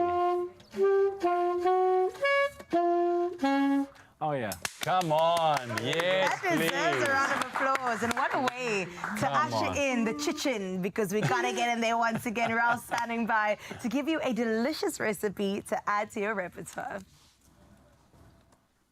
Oh yes, Mzansi, welcome back to something special, because private chef Megan Kate Swan is back in the kitchen this morning with another meal prep recipe. It's a crunchy cauliflower and chicken slaw that makes for a refreshing and satisfying lunch. I can't wait for this. And so Megan Kate Swan herself is going to be doing exactly that, taking us through a journey on how to put magic together. How are we doing this morning? Good, how are you? I'm excited, listen, because I was just thinking about this kind of world that I grew up in when we're talking about salads. It was always just like green stuff and then maybe a tomato on if you're lucky and then some salad dressing. So I kind of had a bit of a negative association with salads. So take me through this beautiful process and educate me, Megan. Yes, so yeah, salads can be boring, and I think it's so nice to like just zhuzh it up a bit and do something different and interesting. So with our chicken cauli slaw, it is so nice because you can have it on its own as like a nice big comforting delicious lunch, or you can put it in a wrap or a pita. So it's very versatile, which is very great. Perfect. Let's bring the wow factor on. Where we're starting this thing. So the first thing we're going to do is, everyone's not sure about this ice bath we got here. Is it just it's not for you to dunk your face into. in case it gets hot in here? So the radishes, a nice little trick that I do is I pop my radishes into water and I leave them there for as long as I can. And what happens is it gets nice and crispy and crunchy and translucent. Like, a lot of people don't like radishes and celery, but if you put it into ice water, it just like transforms it a bit and gives it a better... That's a perfect hack, actually, Meg, because if you're considering this going into something like a salad, yes, often after a few hours or so, that salad kind of gets a little bit floppy and droopy. So bringing in that texture change and the crunch means that it gives that freshness, gives that zestiness. I'm here for it. All right, let's carry on. Now we're going to show you something that not many people know about, and this you have to proceed with caution, but it's a little trick I have with roast chicken and rotisserie chicken. So like the worst thing to do is, you know when someone's like, can you shred the chicken? It's like my worst job in the kitchen. Well, yes, yes. So I found this little hack that you basically just pop on your... what is this thing called? Like a hand mixer. Yeah. And then I literally, let me just see, and then you've got to be careful, don't like get too excited, but it just helps shred up the chicken really fast, like this. It's actually working. It just gives it like that nice, like proper chicken, like shredded chicken vibe. So we're just going to turn this guy off. Perfect. And if you have pets, then they're going to love this part as well. Definitely. When one flies on the floor, my dog's always waiting in anticipation. Brilliant. We're just going to pop that on that side, so it's out the way. Oh, got you. So now we're going to assemble our salad. So we've got our shredded chicken, which if there are any big pieces left, we can just shred up. And now we are going to take our cauliflower, which we've finely sliced. Is that pre-cooked? It's not, it's raw. Okay. And I think I love raw vegetables. Everyone has different takes on it, but I think it's delicious. And then again, stays crunchy. And yeah, it keeps all the nutrients. You're not losing anything. Yeah, I so agree. you just pop that into there. Bring some texture to this meal for sure. Exactly. Some carrots also. So you can see I'm using quite hearty vegetables and things so that it keeps well in the fridge, or if it's going to be in your locker while you wait for it for lunch. And then our cherries. We're also talking about some great colors, some great nutritional boxes being ticked. And then I think at the same time also the nutritional box is not as important as the flavor, but when you have them combined, it's a yes from all angles. So 100%. This is starting to turn into a winner already, and we're not even done. So now we're going to make our dressing. I love using like plain yogurt for dressings. People, I don't know, they sometimes forget about it, but it's a lovely kind of alternative to mayonnaise. A lot of people don't like mayonnaise. And it's healthy as well, right? Exactly, yeah. Get some extra protein. Putting some mustard in there. Ooh, and then a little bit of honey that's a little bit still cold. Sticky but we'll just get it. We'll just get it out with the back of the spoon. And pop that in there. Can we just highlight another hack here? You just slide the hacks through all day. I'm the another one here. hackmaster. If your spoon doesn't fit in the jar, use the back end. And then we've got some garlic powder and some lemon juice, fresh lemon juice, a little bit of salt and pepper. And then you're just going to mix that up. that's a unique sort of blend that you've created there. Yeah. Citrusy, warmth, there's spiciness. It's got these interesting notes. It's like a very good balance, if I could say that. Exactly, and I think when you're making dressings, that's always what you want to think about. Anything in food, you want to think about balance. You want to think sweet, salty, you know, your fat, the oil that brings it in, the flavor, the creaminess. That's always kind of in the forefront of my thinking, especially with salads. And I'm so grateful that you are bringing the salad back onto the pedestal, because it often is, and maybe it's just my experience only, but I'm sure people can resonate with the fact that it's been like that thing on the side that you just use to fill the plate up. You know, Exactly. like we've got the protein, we've got the carb. Let's just fill that gap up there with. We'll throw some lettuce or something. You know what I mean? Completely, and it needs to be, the salad can be the hero. You just got to put a little bit of thought into it. Use what's seasonal. When you go into the store and you see what's there, the forefront, pick that first. You know what I mean? You don't have to just use peppers, carrots, and tomatoes all the time. You can put a bit of fruit in, and yeah, make it interesting. You can even substitute the cauliflower for broccoli. You can shave up the broccoli. Oh, nice. Okay. So yeah, and it's really delicious. It feels very healthy, but the chicken also brings in that, like, you know, everyone loves some rotisserie shredded chicken. I think as South Africans, we love meat. Exactly. So if you aren't maybe vegan or having meat-free meals, then any meat, I'm sure, would work in this. Could you replace the chicken with anything else, like a bacon or something? You could do bacon. You could serve the cauliflower alongside any kind of protein. You could do a steak. You could do a chicken. I love a chicken schnitzel. Yeah. You know, anything works well with that. And if you're not eating meat, you can always just leave that out and just bulk it up with some more carrots and things like that. So now we're just going to plate it up onto our platter over here. Boom, boom. The final exciting moment. I can't wait for this, And because then if you're meal prepping, this is when you can just put it into a container and you can just put it into a container and leave it in the fridge and then use it for your wraps, etc. So now we're just going to take some of these cold fresh radishes and sprinkle them on top. And then I always like to leave a few things on the side just to put on the top, which we can take some parsley and sprinkle that on top. Just style it up there. And there we go. You got your easy cauliflower crunchy chicken salad. Wow. That was incredible. So quick as well. We did that in like no time whatsoever. There was not much prep that really needed to go into this. No. And I can't be more grateful because you're putting the salads on the pedestal. It's a whole meal. It's no longer a side dish and you can use it for anything. So thank you. Thank you. And here's a reminder, Mzansi, you can find Megan's crunchy cauliflower and chicken slaw recipe on expressoshow.com. So start fresh, start easy, and start planning, because meal prep ahead of time to ensure you don't skip any meals. So shop all your lunchbox essentials and ingredients at Woolworths, which is available in store, online, and of course on the app. All right, the best part, we get to eat. Yes. Thank you. This looks so good.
It's my feel good. I'm going to proclaim it. Set the winning tone right now by playing daily Lotto for an estimated 480,000 Rand in your Monday jackpot. So please don't miss out. Get your tickets right now. You can get to store as they open. You can go online, nationallottery.co.za. You can use the mobile app, cell phone banking, or you can go old school and dial *120 *7529# for USSD. And all of the details are on our Expresso social media pages. You don't want to miss out, so go check them out. Play daily Lotto for that estimated 480,000 Rand jackpot today for your chance at winning big. Go Oh, play now. I'm telling you, we are winning big right now because taking to the stage to perform Love Is That Space and Freedom As You Give is the one and only self. Yeah, so we're about to play Love Is That Space. By the way, I'm here with the High Rollers. And yeah, I just wanted you to know that there's always going to be love in that space between you and me. Like, if you and another person, like, having difficulties or separated, love will always be there. Love is that space. Yeah, come on, guys.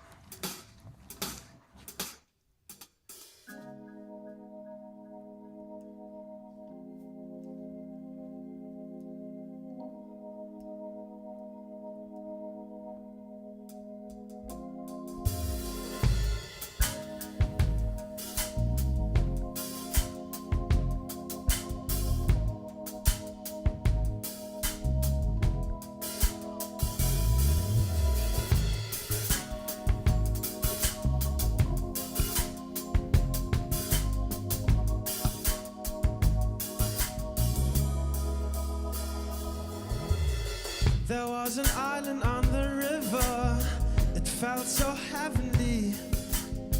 Another island in the ocean was where you meant to be. We should have played with open cards, instead you just played me.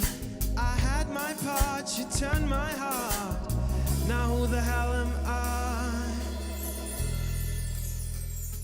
Now that you are gone and I didn't call, needed some space between you and me. Don't know how come everything went wrong, creating that space between you and me. Wherever we roam, we are not alone. Love is that space between you and me. Until we meet again, I want you to know, love is that space.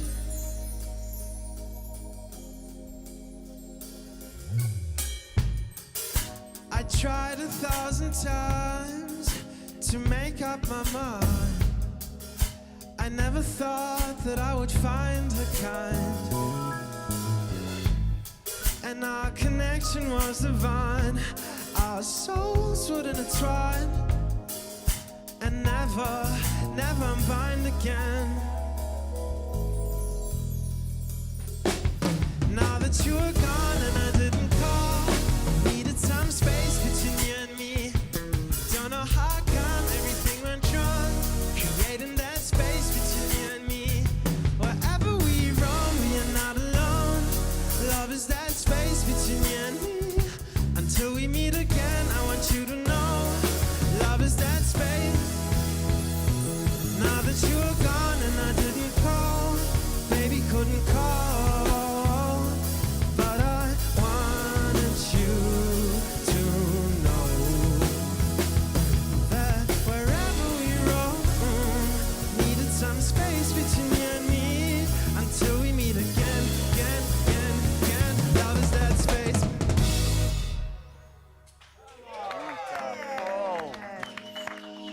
Yeah.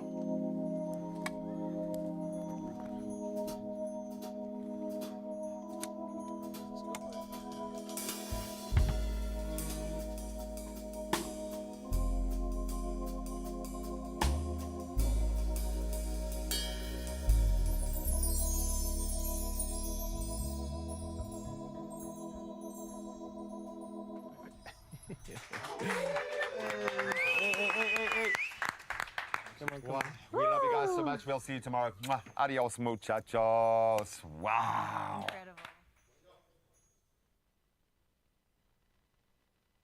Another feel-good production.